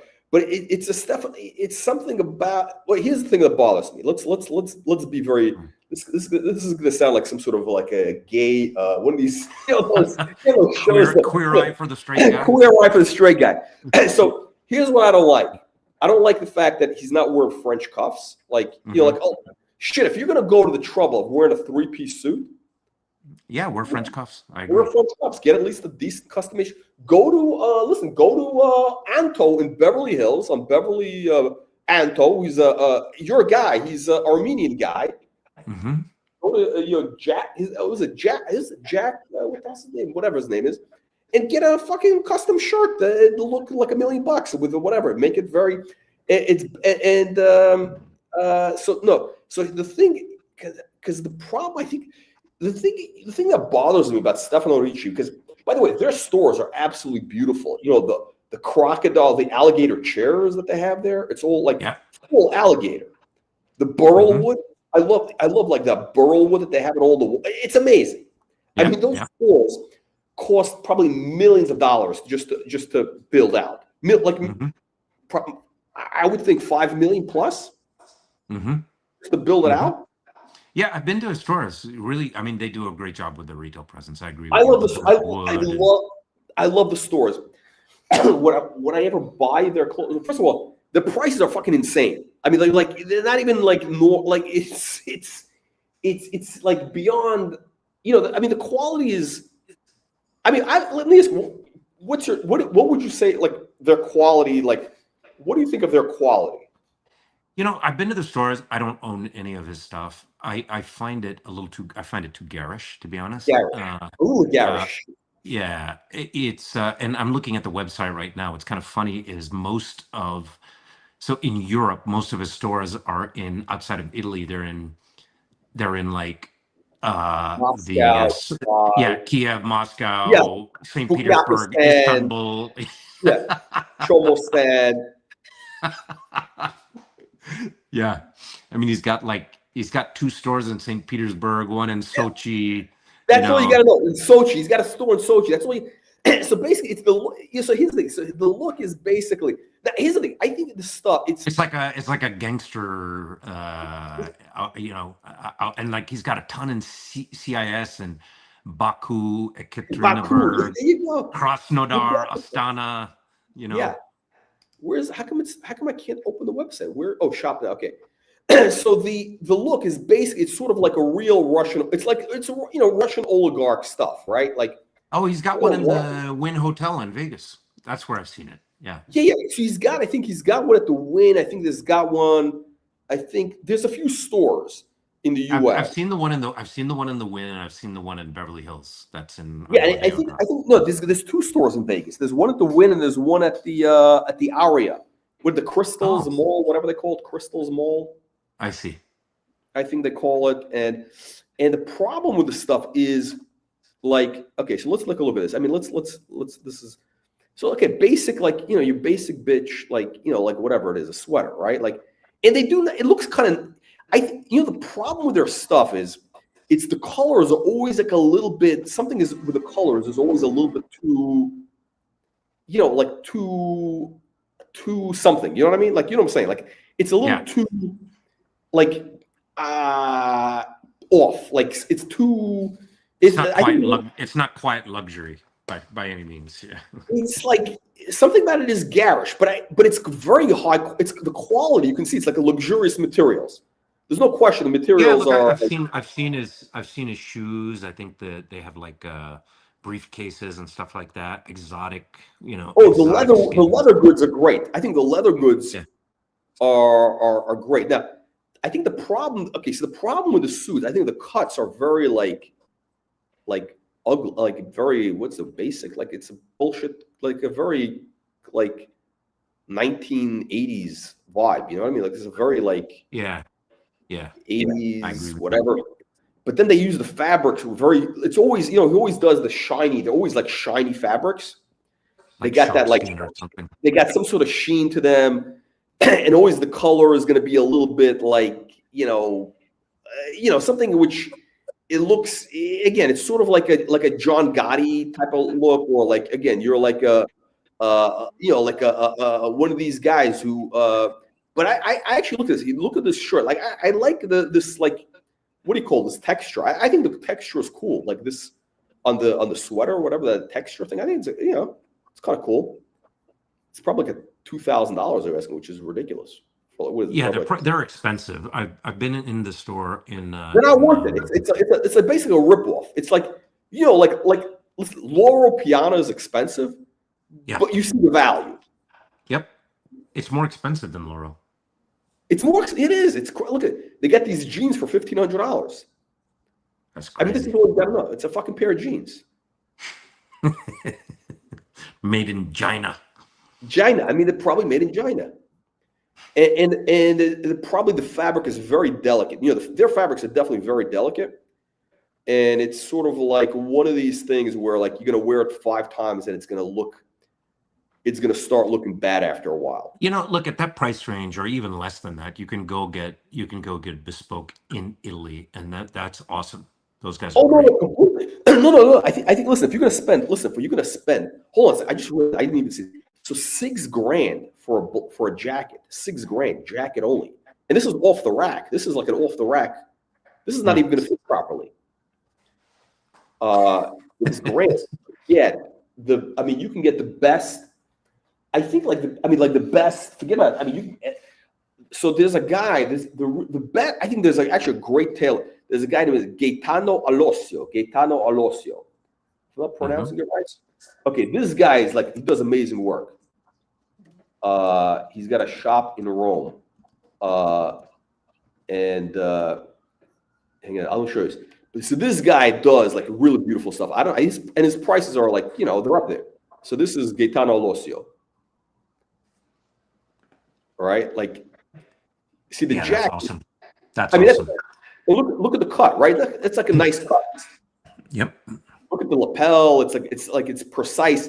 Like this guy does like really nice stuff, right? So I actually bought like off the rack like a suede jacket, like a suede. It was made of like baby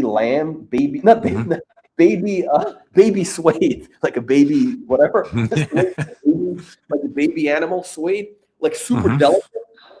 And the lining was like silk, which is like very stupid. It looks beautiful. The lining is like silk. Really, like, of course, the problem is they made it to measure, and it came out a little bit too small, which is this is the problem with the Italians is, you really have to like come back like 20 times for the measure. But look at this, pretty nice stuff. I mean, this is a little bit flashy, but still, it's like kind of cool. No, I'm on his Instagram. He's got great stuff. Yeah, he's got but I think a Gaetano Alosio suit is probably like $5,000 bespoke. Okay. It's probably $5,000. He's got a beautiful shop. And it's worth every penny, from what I can tell. Yeah. Yeah, and look at this. This guy's wearing cufflinks. I mean, he's doing the single thing, but he's still, What kind of watch do you think he's wearing? A Panerai? I actually think. Hold on a second. I haven't seen his Instagram in a long time. I think he had. I think he had some basic watches like a Rolex. Oh, there we go. Look at it. Here we go. Like a very basic. What is it? Like a very basic. Some basic Rolex. Very basic Rolex. Like a lot of the Italians are not that flashy. Basic. But the Italian watch, like I was watching that Acquired podcast on Rolex, which is like 5 hours. Very good one though, by the way. But they were saying that one big, like the Italians are a big force in the watch market. The big or at least at that time, because they were a big one. They were a huge part of what drove the the Daytona. Yeah. Okay, I'm looking at his Instagram. Yeah, he's got a basic, looks like a stainless steel Cartier. Cartier, what do you call it? Santos. At least in one, and another one he's got, I think you're right, it looks like a Rolex. You know, by the way, you know who has good suits? I've noticed of all the politicians on the planet, the guy from Turkey. Oh, Erdogan? Yeah. Erdogan's got, I mean, he's got really good taste. Like, I'm shocked. Yeah. He normally, like, this guy, the French guy looks terrible. He doesn't wear the suits. He's got like shitter off the rack suits. They're all like black. I think he's wearing like black suits with some sort of like, what is he going to clubs in the 90s? What is he going to like the rock? Is this 1998? He's going to rock or something? Like, what's wrong with this guy? But he's married to a man. I mean, you know, he's married to a man. Can he have good taste? You expect. I mean, at least, you know. I mean, is this okay? Honestly, do you think his wife was born male? Or your honest opinion? What's your honest take? I think it's highly likely. Yeah. That she's male. She was born male. Yeah. I'm 50-50. I don't know. Like, you know, it's not a zero. I'm like 50-50. It's not a zero. Like, it's not a. Yeah, I mean, she definitely looks mannish to me. Yeah. The face, the body. Have you ever seen her like body? Like, she's always wearing jackets, right? You don't see like the shoulders, like, you know, if she had like broad shoulder type of thing. Mm-hmm. But something is weird, like, and she's been with him, like she was old. Like, the whole thing is like, I mean, it's out there. It's very weird. It's weird. Like, first of all, it's kind of weird. Like, he's a good-looking guy, Macron, right? Like, the guy couldn't marry like a you know, a girl his age, or like a good-looking. You know, I mean, like, he could get like a decent-looking girl, no? Like the previous guy, Sarkozy. He could definitely do better. Yeah. Yeah, Sarkozy was married to a supermodel. The previous yeah, that's right. That's right. What's her name? Yeah, that's right. Brunei, right. The Italian supermodel. Claudia something or other, and you know, I mean, yeah. So something is off. But I think listen, I think Patrick Bet-David should go to like he should like get like a real suit from Gaetano Alosio. Does Gaetano? By the way, Gaetano, I think, does have Russian money behind him. I think he's got some Russian money behind him. Is that right? His wife is Russian, which is very unusual. Which is like really unusual. Like, for an Italian guy to marry a Russian, like, it's kind of unusual. You know what I mean? They usually marry, you know, somebody who speaks the, you know, who's going to cook, or Italian. You know what I mean? Like, you're not going to, you know, it's kind of. You know, it's kind of unusual. His wife is like smoking hot, like, but she's Russian, and I think he's got like some, because like his store is like expensive. That's like an expensive building. He's got like an expensive operation. So I think he's got some oligarchs that probably put up some cash. But this guy does nice stuff. No, that's very nice. I'd never even heard of him. It's really good. You got to see the Instagram. The Instagram shows. I don't know. The website is not that impressive. The Instagram has really nice stuff. Yeah. Let's see here. What does he have? Here we go. So this is kind of like your traditional. Let me see. I'm too lazy to go to the Instagram. Yeah, what was that? There was this famous movie. There was this famous movie about a young man who had an affair with a much older woman. Was it Harold and Maude? You remember that movie? No, I heard that name. I normally don't like those kinds of film, but I remember for some reason it was required. We had to watch it in my English class or some literature class or something like that. Yeah. So whenever I see Macron, I just think of that movie, and it was a disturbing kind of movie. Oh, the story. Yeah, no. But back to Stefano Ricci. I think Stefano Ricci, he's like the official tailor to Buchiachistan by official royal warrant. You know, like you have the Savile Row tailors, they got the royal warrant by appointment to His Majesty, King Charles, whatever it is. So these guys are like by appointment to His Majesty, the Prince of Buchiachistan or whatever, the King of Chomostan, whatever, in Azerbaijan or whatever, wherever it is. It's kind of crazy. I didn't really even know he had so many stores in, all these shithole countries, Stefano Ricci.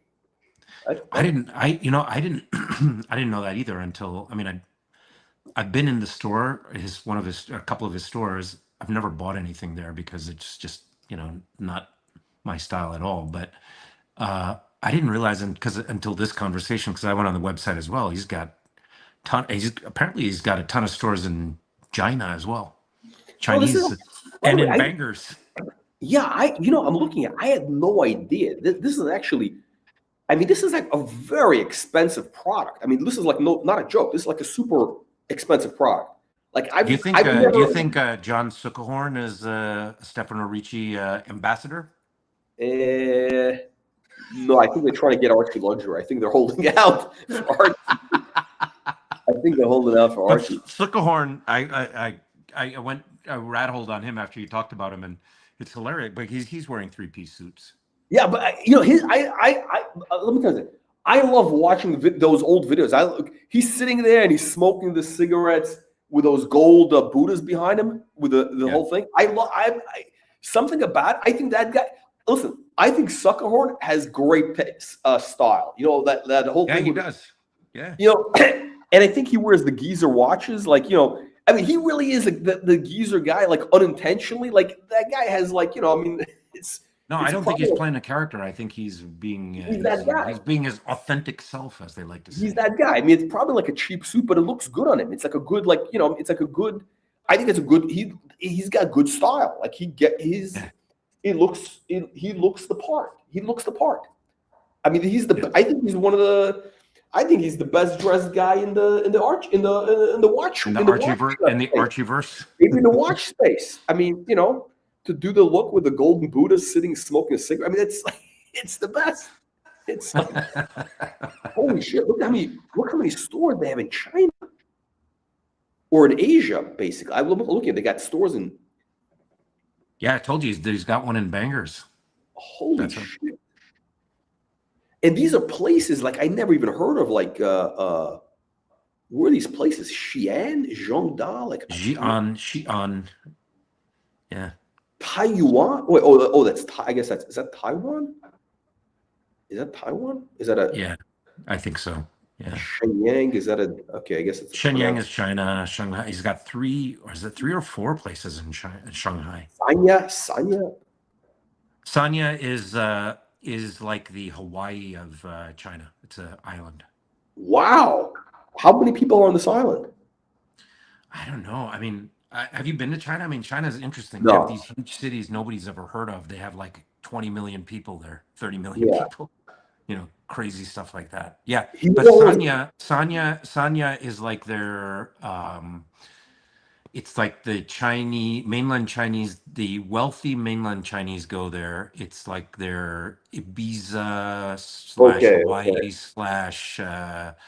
Hawaii / Monaco type place. I'm surprised that they have. Oh, look at this! They got 4 stores in India.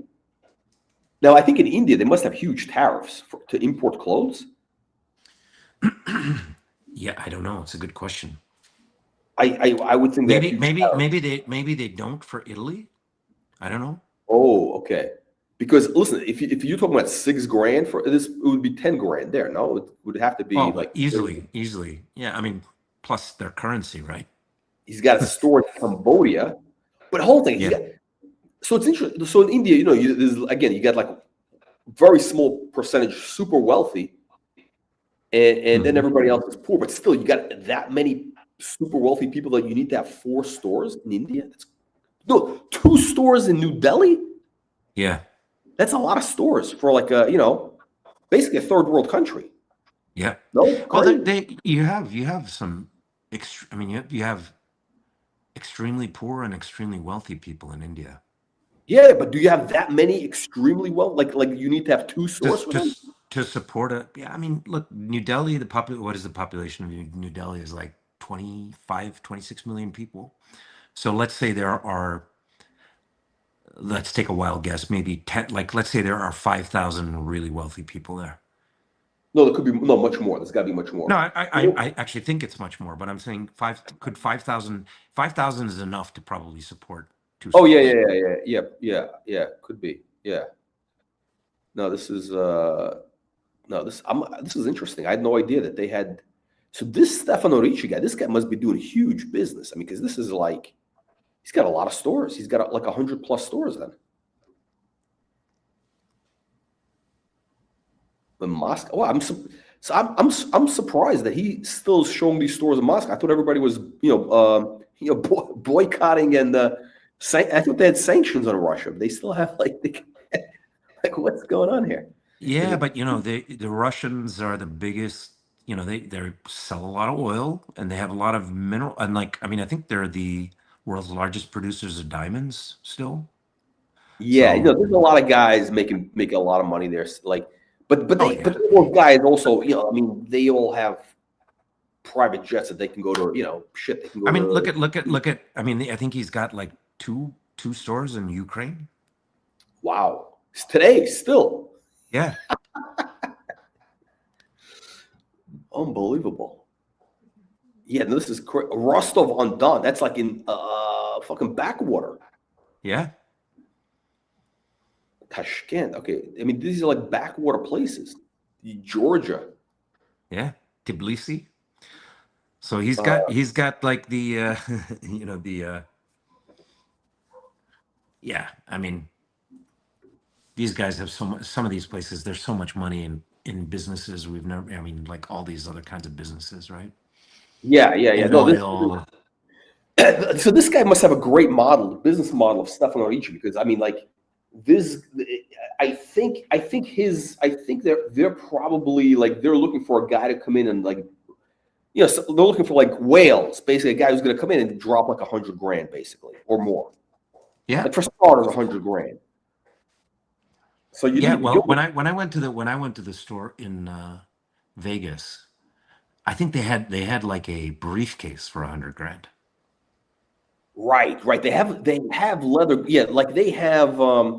They actually make a beautiful jacket out of alligator or crocodile, whatever you call it, like alligator, whatever it is, alligator, crocodile, which is I think like about $100,000, right? Like, or $80,000, some big number. Yeah, so I'm doing a Google search here Niccolo Ricci was on the Patrick Bet-David podcast, and he says we dress the 0.001%. That's their niche. That's the niche. Yeah. Buchiachistan, basically. But I'll tell you what, that's a lot of stores. It means there's a lot of Buchiaks out there. That's like a big market. Look, you've seen global wealth. I mean, you've talked about it in previous episodes, right? I think when you were doing, I can't remember, it was the Monaco Legends maybe, but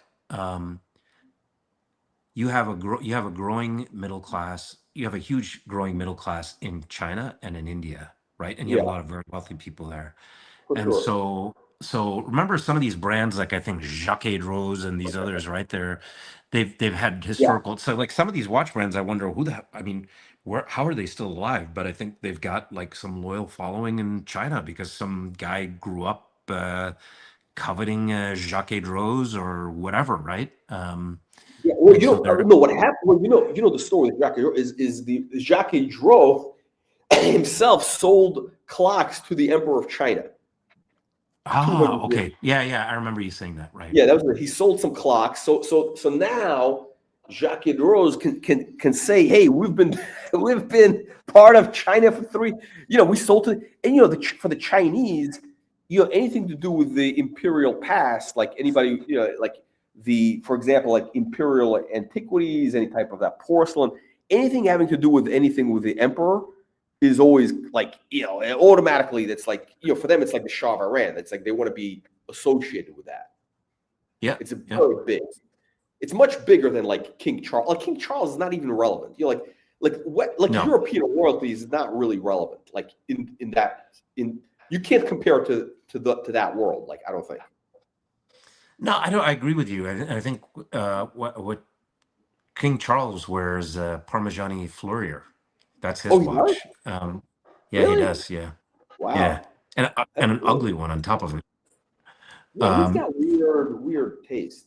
That guy. I think his Like, taste went but downhill over the years. Queen Elizabeth had great taste. She was almost 100% Patek. Oh, she had okay, yeah. No, she was like an old, but also her husband was more like a traditional guy. Like, yeah, the husband, and there's another guy. I think they have another guy there who's got like a royal oak two-tone. there's a picture. I think we did a review. There's a guy. I think what they call, like, he's one of their members of the I think he's like a Greek guy. I think they call him like, he's like Prince Pavlos or something, or Prince Michael, or I don't know, whatever name or something. He's some sort of like, he's Greek. He married into the family, and I think he's whatever. Yeah, no, Prince Charles has kind of gone downhill like over the years. Like his his suits are very like very flimsy fabrics. Something, and his kids wear crappy suits, like off the rack suits. Like, what's wrong with that? Like, yeah. I mean, and it's sad actually, because these guys, like, they had a good history of being dandies, right? Like, no, and hold on a second. Very well dressed. And you know what? They should be supporting Savile Row, because their job, look, the only job of a royal is, as far as I know, I mean, is the job of the royal is basically to, support English, life and tradition and blah, blah, blah. What is more traditional than, the Savile Row tailors? Yep. I mean, it's a travesty that this guy's wearing. What's his name? The prince, whatever his name is. Prince William or Prince Harry. The one who's the guy who's in line. That's William, that's Prince right? William. Yeah. William. Yeah. So William, I mean, he wears these cheap China. I mean, I guarantee those suits are made in China. They have that what do you call it? The collars are always off. The lapels are too. They always got that very. They got a very Chinese look to them. The mass. He just looks very shabby. I mean, okay, fine. He lost his hair at a young age. He can't even pull that off properly. I mean, he can certainly afford to get a hair transplant, but even if he didn't, he could have just worn it better. Yeah, I agree with you. No style. Yeah, the suits. I mean, I actually, now that I'm thinking about it, it really bothers me that the guy is not wearing Savile Row, bespoke suits, because he should be, supporting those guys. I mean, he should be supporting artisanal, craftsmanship by, Brits, because that's who's making it. Right. and like, what, the guy can't afford it? What, he can't afford? What, you think they're going to charge him? They're not going to charge him full price. I mean, they're going to do it for him for like half price or something. Cost. Even if they charge them full price, so what? They can afford it. So yeah. Like these guys, I mean, that's and then you got the redheaded one is like, he's getting lost cause completely. Like, forget, you can't even talk about that guy. But at least William is getting. I mean, hold on a second. Prince William is could be just a heartbeat away from becoming king. He's very close. I mean, we don't know the state of Charles's health. He's like, who knows? Charles is suffering. He has cancer, right? So he's being actively treated for cancer. I can't remember which one. And we don't know like what the deal is with the guy. I mean, like, and also like, he may have a lot of other underlying conditions. He's got those bloated hands. There's a lot of stuff. These guys.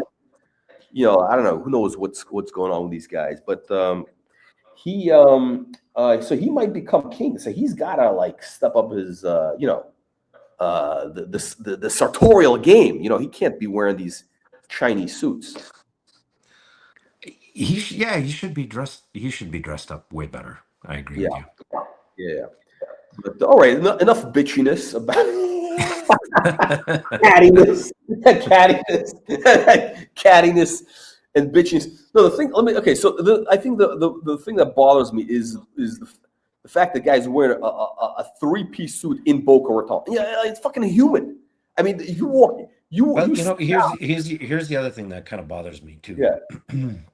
One is, he doesn't have a regal background to his podcast. Okay, so where's his leather-bound books? He's got like all these baseball caps. And then he's wearing headphones. I hate that. Yeah, the headphones. Yeah, why are they wearing headphones? Why do they need to wear headphones in the studio? I don't know. I don't understand that, because usually you don't have to. No, why would they need to wear that? I don't know. I have no idea. It's makes no sense to me. Okay, so the microphone I could get, maybe that improves the audio quality. But look, I'm doing this on an iPad. So it's not like I have hardly any sort of professional. But like his background is weird. He's got pillows and it's a whole whatever. I mean, like his whole thing has always been like kind of like low budget. Like it's always been like sort of like that kind of low budget type of look. Although the guy obviously, he could, obviously, I think, it's at some point, I think, but who knows? Some people, some people never really develop any taste. That's also the case. That, look at Trump, for example. Like Trump is like, it's like his taste is like a very basic, it's like basic, vulgarian type of taste. The gold, a lot of gold everywhere. The stuff is always just whatever. Again, I mean, I love the guy, but he's always had that very basic, just, a lot of gold. Like the watches. The watches are fucking ugly. The watches are a disgrace. The Trump watches. Trump watches, yeah, those are terrible. I don't know what the hell he's thinking. I mean, he'll put his name on anything. Also, by the way, Patrick Bet-David, same way. He's selling like, hold on a second. What is it? Where's this thing? He's selling merch and this and that, T-shirts, watches, coffee cups, like everything. Like what? Like this guy hasn't made enough money. Like this guy's got to sell coffee cups. I mean, it's like yeah, whatever. But maybe that's a good thing. Maybe it shows you the guy's obviously a good businessman. He's getting 3 million. If he's got 3 million views, he could be making like 10 million a year from the show, from YouTube. He could be making 10 million a year from YouTube, basically. Yeah, he's probably. I mean, for sure five. Yeah. So then, I mean, what's his name? Joe Rogan makes a lot of money. I mean, he's got like $100 million deal with Spotify, right? Yeah, Joe Rogan. I think Patrick Bet-David is kind of like, he's basically like a Joe Rogan. He's kind of like a Persian Joe Rogan, if you will. You know what I'm saying? It really is. I think he's a little bit smarter, but they're both kind of like retarded, but not. You know what I mean? They're kind of like, but here's what's impressive. Listen, if you look at this guy's background, Patrick, this guy started basically as like a retard. He was selling gym memberships at Bally's. Yeah. He was flogging financial products as selling insurance, but he Dean Witter. Yeah. He's like a self-educated guy. And he's able to synthesize information, absorb a lot of information, and here's the thing that's impressive, right? To be able to pick and choose, synthesize, and then, but most importantly, to execute. Like this, what made this guy successful, what made this guy $200 million is really the ability to execute, right? Like a lot of people can read 2,000 books, 1,000. What fuck? I've read probably more books than Patrick Bet-David, but I'm not worth $200 million, right? This guy, this is why I'm impressed. Like this guy, I respect the execution. Is a very, very focused guy. So I think this guy is a great example for humanity. I mean, really, like this is like an average guy, basically, who's become he's going to be a billionaire at some point. Maybe in 5 years. For sure, I have no question. Yeah, he's done good stuff. Yeah, I don't watch his stuff much, but I think he has decent content. He interviews well. He's got some interesting guests. He keeps the conversation going. I find like Joe Rogan, some of his podcasts are just way, way too long.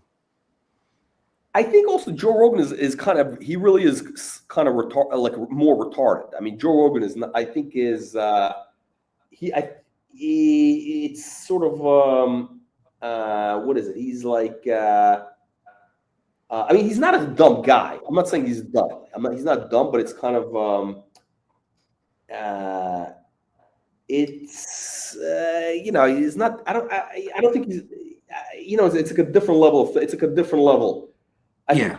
It's a different. Listen, I'm not saying these guys are like Einstein here. We're not comparing. I think Patrick Bet-David is on like a higher level, like intellectually. I agree with you. I agree with you. Yeah. A little higher level. But both of these guys, obviously they're doing something right. Like I only got 4 people watching the show right now. There's only 4 viewers watching live. But one of them is Terry Stern. Oh, that's right. That's right. We got 6 now. It just went up to 6. That's right. We got 6 viewers. One of them is Terry. I bet. Okay. Do you think Terry Stern has ever watched? Okay, all kidding aside, do you think Terry Stern has ever watched this channel? I think you've got a niche. I wouldn't be surprised actually if he has, or if somebody sent it to him. All of these guys, because I mean, at least we've gone through. This is a watch channel. We've talked about Stefano Ricci. We've done, a fit check for Patrick Bet-David. So I personally find these things kind of interesting, and I think I've shared your channel with a number of my friends. So I don't know if they've. It's going viral. It's going viral with the elite. It's going viral with the yeah, and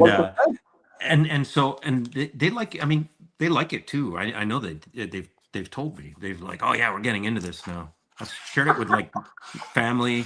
So I don't know how YouTube, I don't know what your stats are, like whether they're watching your back catalog or whatever, but I think you've got an interesting niche. I mean, I find even comments from the people that watch the channel on the live stream, they're good channels. Like like who is it? Baron Red. He has a lot of he says interesting things. He's a smart guy.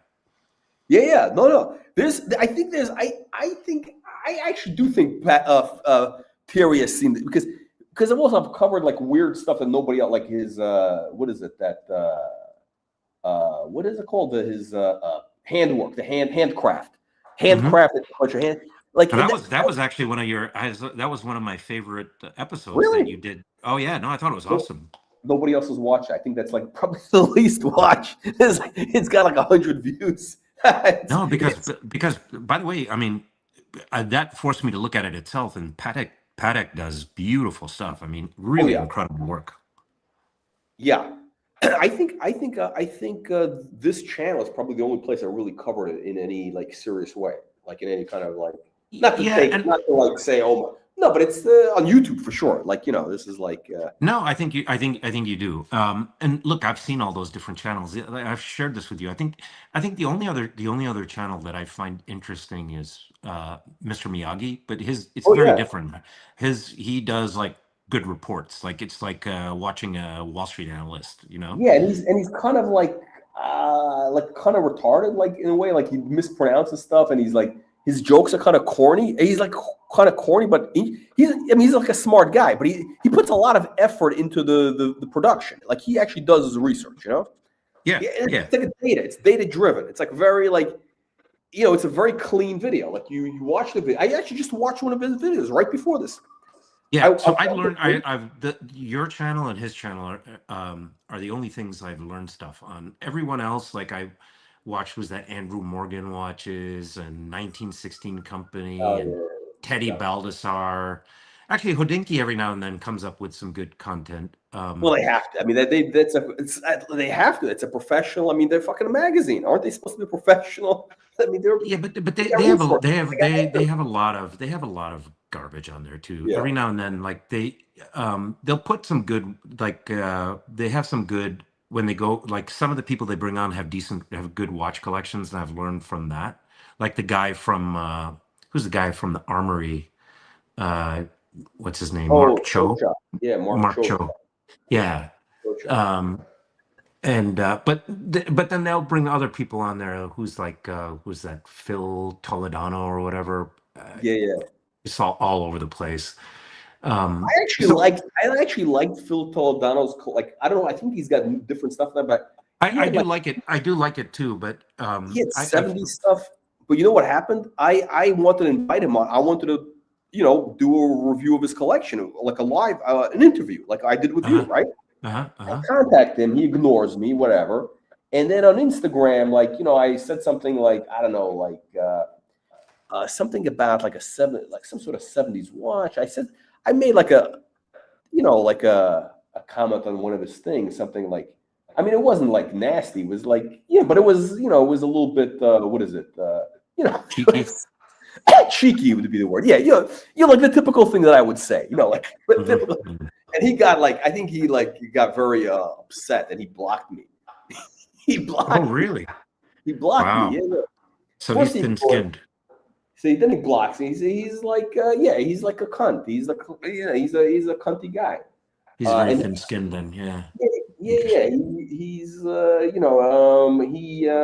part of it is the issue that so I like his collection, but ostensibly that whole interview was to set up his watch that Toledano. Oh yeah, fuck that watch. Yeah, fuck his watch. His stupid. Which is like a crappy version of the King Midas, right? Yeah, basically it's it's like a ripoff of the King. Yeah, it's like a ripoff of the King Midas. I mean, it's actually, listen, it's not easy to do those watches. I love the fact that he's trying to do it. I think that's awesome. But it's like, okay, all right, come on, you're gonna do it. Give me something, whatever. Like, yeah, but I agree with you. He has an interesting collection, and I think. What also bothers me is, I forgot. I also made some comments because he's an artist, right? He does like some weird, like, I don't know, photography, weird stuff. Like, I thought he was like an architect or something, No, he does some weird. I think he was like some sort of. I think he was like an art director originally. And I think he was an art director, and then he's doing now he's like more of like I guess technically a fine artist, like like he's doing like weird photography stuff, which to me looks like it's a lot of weird political stuff and a lot of like anti-Trump content, which is like, okay, come on, like it's tired, like to do like Trump, like anti-Trump stuff. I think is very tired. You know what I mean? Like. Yeah. Come on, it's fucking 10 years later. I mean, it was maybe good for the first 2 minutes, but even then it was tired. I mean, that type of political stuff is just very like virtue signaling bullshit. Like I find that very like tedious. Yeah. And same. And like he kind of got. I think he has got like Trump derangement syndrome, with the things and whatever. But he had some cool 70s watches. He had like interesting car. I think he's an interesting guy. Like he's like Yeah. He's got eclectic taste, and I like some of his stuff. Yeah, I can respect that totally. I mean, I think his art sucks, and his watch thing is like whatever, whatever, big deal. I don't know. I don't know. The Toledano watch is not like, But listen, it's really hard to come up with an interesting concept. It really is. Who has done anything original in the last 20 years? That's true. Yeah. So, all right, Duke. It's getting late. I know you got places to go, people to see. Yeah. So my verdict is I still think his watch is Fugazi. Really? You think completely? I do. Okay, wow. And then I guess maybe the more important point is upside potential. I think it's priced in. I don't see that becoming like a $5 million or a $10 million watch. I don't see it. It's a built-in loss, basically. I think so. Yeah. Yeah. So basically, you're saying the watch is a Fugazi. It's basically the same probability like you're giving for what's his name, for Macron's wife being a man. She's a 50% probability of being a man. And what's the probability of his watch being a Fugazi? Would you say in that 75, 80%? I would. Yeah, I'm giving it a higher than 50-50 likelihood. Yeah. Okay, that's interesting. Because that could be like, because who the fuck would know? Who would know it's not real? Who would know? You won't. You see, Yeah, I mean, if the like look at this guy from Syria, right? He was not Taliban, but he was Al Qaeda, right? Yeah. Now he becomes the president of Syria. Now he's like rocking some serious watches. He's got like a Patek, like Oh, nice really? Patek. Oh yeah, What yeah. is he Look it wearing? up. Let's see, president of Syria Hang on a second. What's his name? watches. How do let me pull it up on the screen? How do I think there's a way where you can shop. I think I have to do something to hang on a second. Watches of a jihadist turned world leader. So he's got the he's actually has one of the nicer Patek World Times. Actually one of the nice ones. Oh, is it? Are you looking at watches of espionage? It is, yeah, it's on Watches of Espionage, yeah. Oh, here we go. Okay. So we got. Oh, he's got the sex tourist watch, of course. But he's actually even upgraded further now. No, he's got a good one. That's the good one. Hold on a second. It's a good one, actually. Yeah. That's the one to get, actually. If you're gonna, or the green dial, or the blue is the one to get. Okay, so let's see what he's wearing here. Quartz watch. Okay, Seiko. Hang on a second. But this is when he was still a revolutionary. Oh, okay. Hang on a second. So what is he wearing now? What has he got now? Seiko. Okay, wait. Okay, so where is? Okay. Oh, look at this. So he's got the holy shit. Look at that. Yeah. This guy's wearing like a $60 suit from China. This is like a machine made. Yeah, I mean, this suit is like stamped out of a machine, like a $29 suit. Like it's like a disposable suit. You just throw in the washing machine or something, you know. But the watch, this is like the real watch. That is a real watch. Yeah. It's a real watch. You can tell like that's the strap is legit. Yeah. Wow. Part of it is too with these complications that you know what I like? I like the fact he's wearing it loose on the wrist. Like he's got it like it's very loose. He's not like stuffy. Yeah. Yeah. Look at this. This guy's a baller now. Hang on a second. This is a good watch. Now, what do you think? He got that as a gift or he bought it himself? I don't think he bought it himself. He doesn't have that. I don't think he's got that taste. You never know. Maybe he got the call from Terry Stern's office. Oh! You know what happened? He was told to take the journey.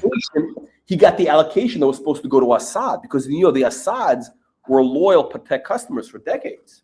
Yeah. There was an Assad. There was an Assad Patek with the logo, the Assad logo on the watch. They did those. So definitely Patek has. Okay, so for sure Patek has. So this guy knows Patek for sure. Then I just realized, obviously, because look, if the Assads had the Pateks, he would know. Like he would know. Okay, shit. Now that I'm in charge, I'm gonna have what they had, right? That's got to roll with it. So he's got Seaman Master. He's got the Omega Seaman Master here. What is going on there? That's kind of a weird, but maybe hold on a sec. That's a wide range of. So okay. All kidding aside, it could be that he did get the call from Terry Stern. And look, Bashar was supposed to get this. He was on the list, and obviously he's not available to pick it up now. Yeah, but that's the Patek World Time. That's the one I actually think is pretty decent. It doesn't look weird to me. I actually like this one. The chronograph, version. Yeah. You know what? I think it's because it's more like crisp. The fonts are clean.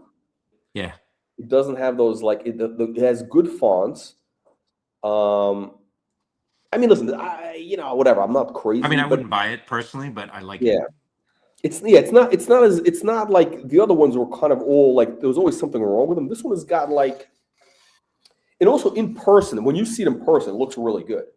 Yeah. So it's like the other ones. I think maybe because it's like the white gold with the blue and the guilloche. Oh, It's like it's also the cloisonne bullshit that they put on there. yeah, The whole like it's kitschy. This is just very looks like a modern watch. yeah. And I think they've done a good job with it. How much is this now? It's 85 grand now. Is it 85? Let's see. Now we've got the 80 Trump grand? tariffs that we've got to Oh, that's right. They're going to raise the prices now. I think 15%, right? Yeah.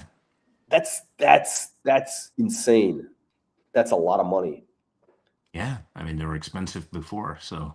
I mean, they went up. I mean, 15% in one jump is a big number. Yeah. They're not That's inexpensive to begin with. Yeah. and So let's see. especially, I mean, wow. That's. I mean, what do you think? You think the dress watches are going to take a hit because people are going because that's a lot of money. 15% all of a sudden now, like. Yeah. Let's see. I mean, one thing that's consistently surprised me about luxury is you're dealing basically with a group of people who are price insensitive, right? So if you raise the price, I mean, it'll hurt. I think it'll hurt. Will it hurt Patek and AP? I don't think so. I don't think it'll hurt Rolex either. Will it hurt everyone else? Yeah. Right. No, yeah, it's kind of like a frog in boiling water, right? They're like the buyer. Yeah, look, because I was in the, just as a small example, I was in the cell phone. I worked for Motorola once upon a time, and so we competed with Apple. And everybody is like, oh well, in the third world, Android is going to do super well, and it did really only for Samsung, because what you found is in poorer countries, people would take longer and just save up the money and get an iPhone. Really? Yeah. Why is that? Why is that a status thing or is it quality? Like, is the iPhone better? Status. Yeah. I mean, I Okay. happen to think it's better too, but I mean, look, I mean, reasonable people can disagree, but it's status. Wow.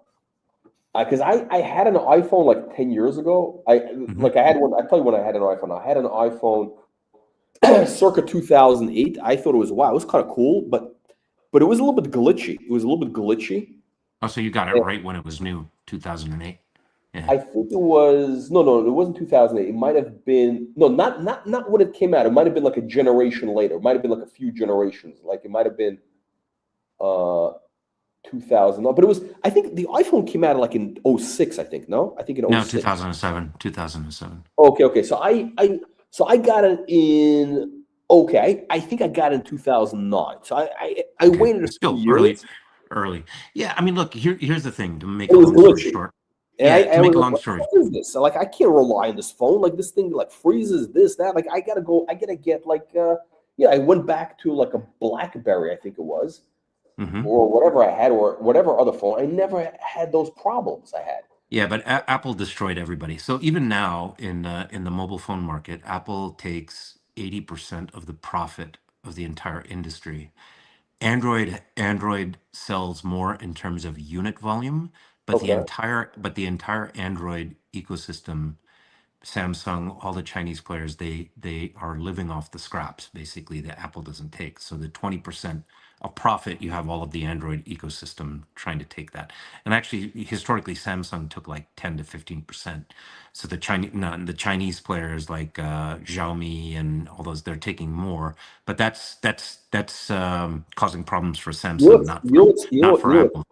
You know what's funny? I actually had it maybe about 10 years ago. I had a because I was like, I think I bought a because I was really anti-iPhone, and I bought like whatever. I was like, okay, I don't need anything fancy. I just need the fucking phone to to work. Because I wasn't using all these features. The main thing is I needed maybe the map and the email, and that's it. That's all I needed. So I don't need the other stuff. And I think I bought a Huawei phone, right? Yeah. I had a Huawei phone, and it was fine. And I was going out with this Chinese girl, And she was like, she was like, oh, this is fun. It's like, this garbage. Like, it was a very like low class phone. Like she said, the Huawei is like, it's very. Yeah. But so in China, like American, she's status. Americanized, but it was like, like, oh, this you buy the Chinese phone. Like, what's wrong with you? It's like. Yeah, I mean, like, look, even in the U.S. So I think, what was it? What was that dating app, Tinder? They did this survey, and basically, girls are like, if you have an Android phone, we're not going to date you. Oh, It's is that true? status. No. Oh, is it really? Is it really? Oh, yeah. Really? Oh yeah, look it up. You Google it. By the way, I was actually like, I'm thinking of getting a new phone only, but I need to do stuff like, for example, I want a good front-facing camera and I want a lot of storage and good like video making stuff. But mainly for the front camera. Now, for like undisclosed reasons, I need it to be front-facing. That's my main reason. And I need it to be simple. So I'm thinking, I was actually looking at an iPhone, what do they call, Air or something in the store? I have the Air, and I have the new Air, and I have the you have one? 17 Pro. Yeah, they're both awesome. Okay. Yeah. Okay, and is it better than the Samsung Galaxy? I haven't.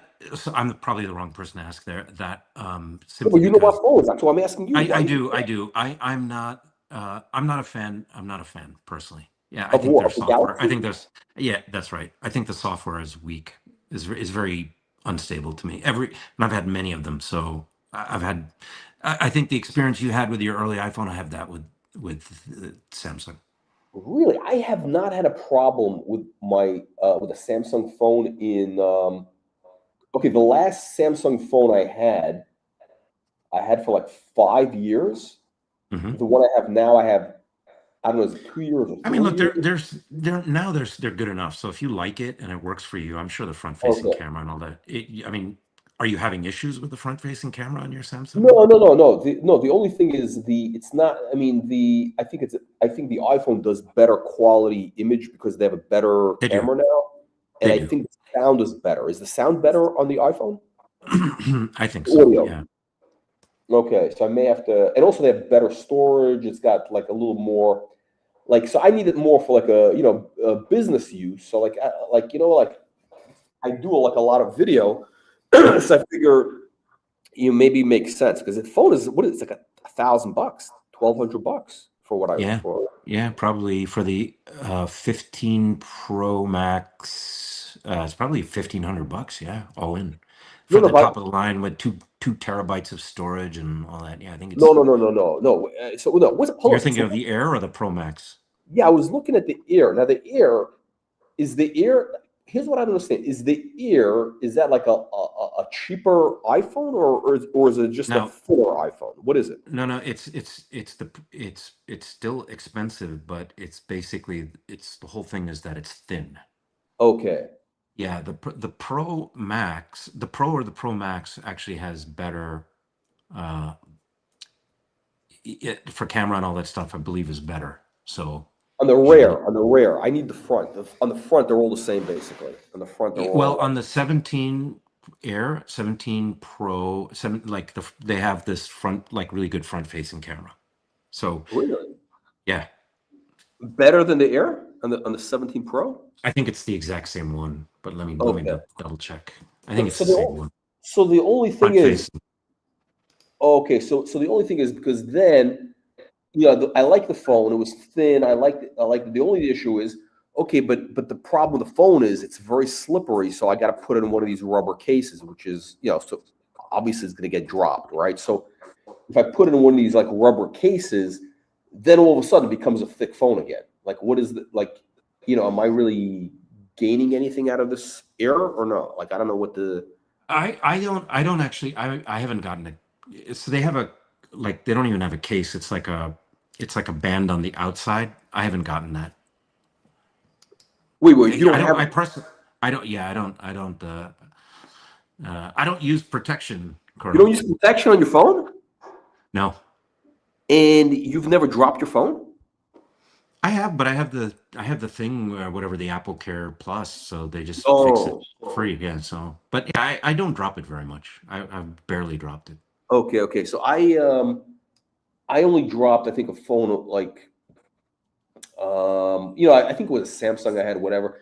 Ironically, my Samsung, the one I have now, I dropped out of from a sixth floor. Wow. No, hold on a second. No. So this was, I think, 2 years ago. So I was in Paris in one of these hotels. Was like the top floor. The little terrace. Those little like 1 foot wide terrace. So I'm sitting in the 1 foot wide terrace. It's got just enough room, like with the little chair that like just enough to sit in, right? And I got the phone, and as soon as you move, I basically had it on the table, and I'm like moving my hand. Of course, boom! It goes right over the railing. I didn't realize it went over the railing until I heard like a noise. I heard like something. Oh, what's that sound? And then I look. Then I look. Hey, where's my phone? I look down. Thank God it didn't hit somebody, because I looked down and there's a guy. There's like literally a guy, I think a girl, looking up at me like where did this phone come from? Out of the sky. It was laying on the ground there. And did it function, or you had to get it replaced? No, it functioned perfectly. It was in the rubber case. It was in that rubber or like whatever case I had. Okay. And the only thing is, it made like I think it hit it at like an angle where like it chipped away a piece of the rubber.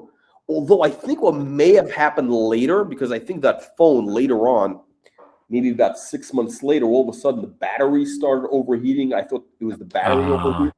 And then it turned out, and I didn't tell him when I brought it in, I didn't tell him that I dropped it out of, whatever, because it was still under that, whatever, 1 year or whatever it was. I said, hey, why is this thing, the battery, no, not overheating. The battery was only lasting like 2 minutes. That's what was happening. Got it. The battery was lasting like 5 minutes. It was like really like running out very quickly. So I bring it in. The guy takes off the case, the rubber case. Then he looks at it. He says, your battery is leaking. The battery basically was like exploded inside the phone. It was like, I mean, I'm glad I didn't get poison from it. but I think the fall probably damaged the battery. May have probably cracked open the battery or something. Yeah. Well, it would have, the connections that you have to that can be kind of dangerous, right? Because they can catch on fire. So yeah, you're lucky in a lot of ways. Yeah. So they replaced it, and everything was good. So it was like, I didn't want to end up like one of those guys. What is it from Hezbollah? With the the pager's blowing up. phones are blowing up. But I'm thinking of getting. So you would recommend I get the iPhone over the Galaxy? Yeah. I mean, I think they're better personally, but if you had a good experience with the Galaxy, stick with it. No, it's just I just need a better. I just basically I just need a better camera. I need and also I need more storage. The Galaxy only stores 500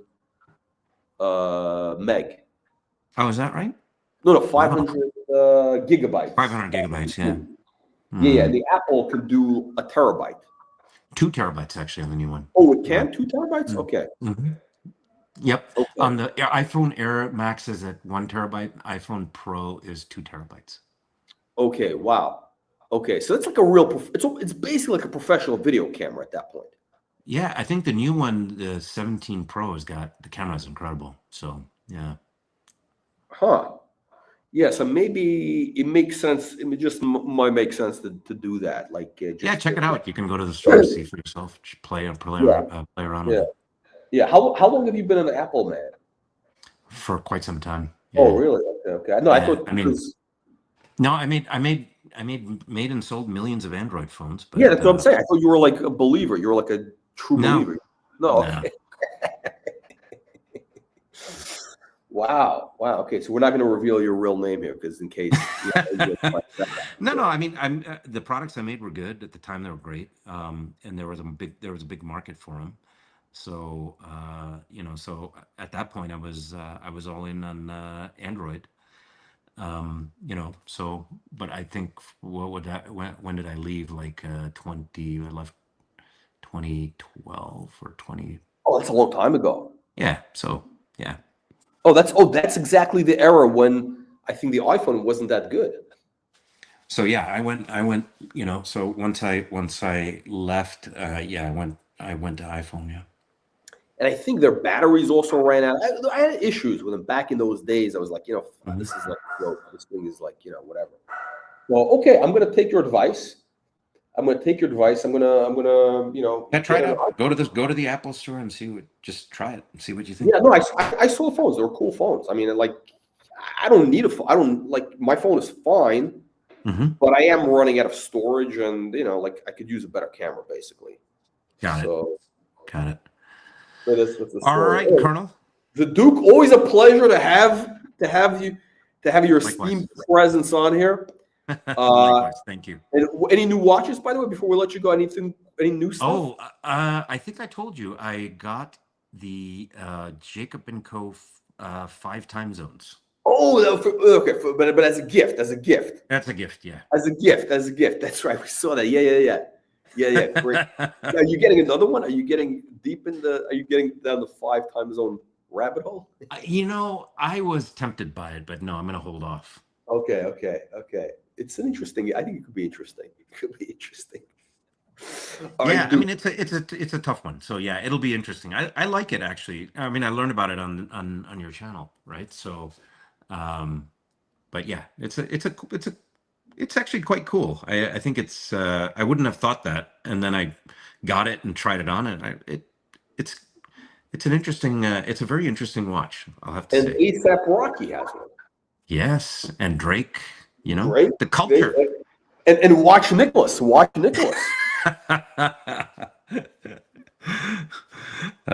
in esteemed company. All right. Have a good evening. Thank you again. Bye. My pleasure. Take care. Bye.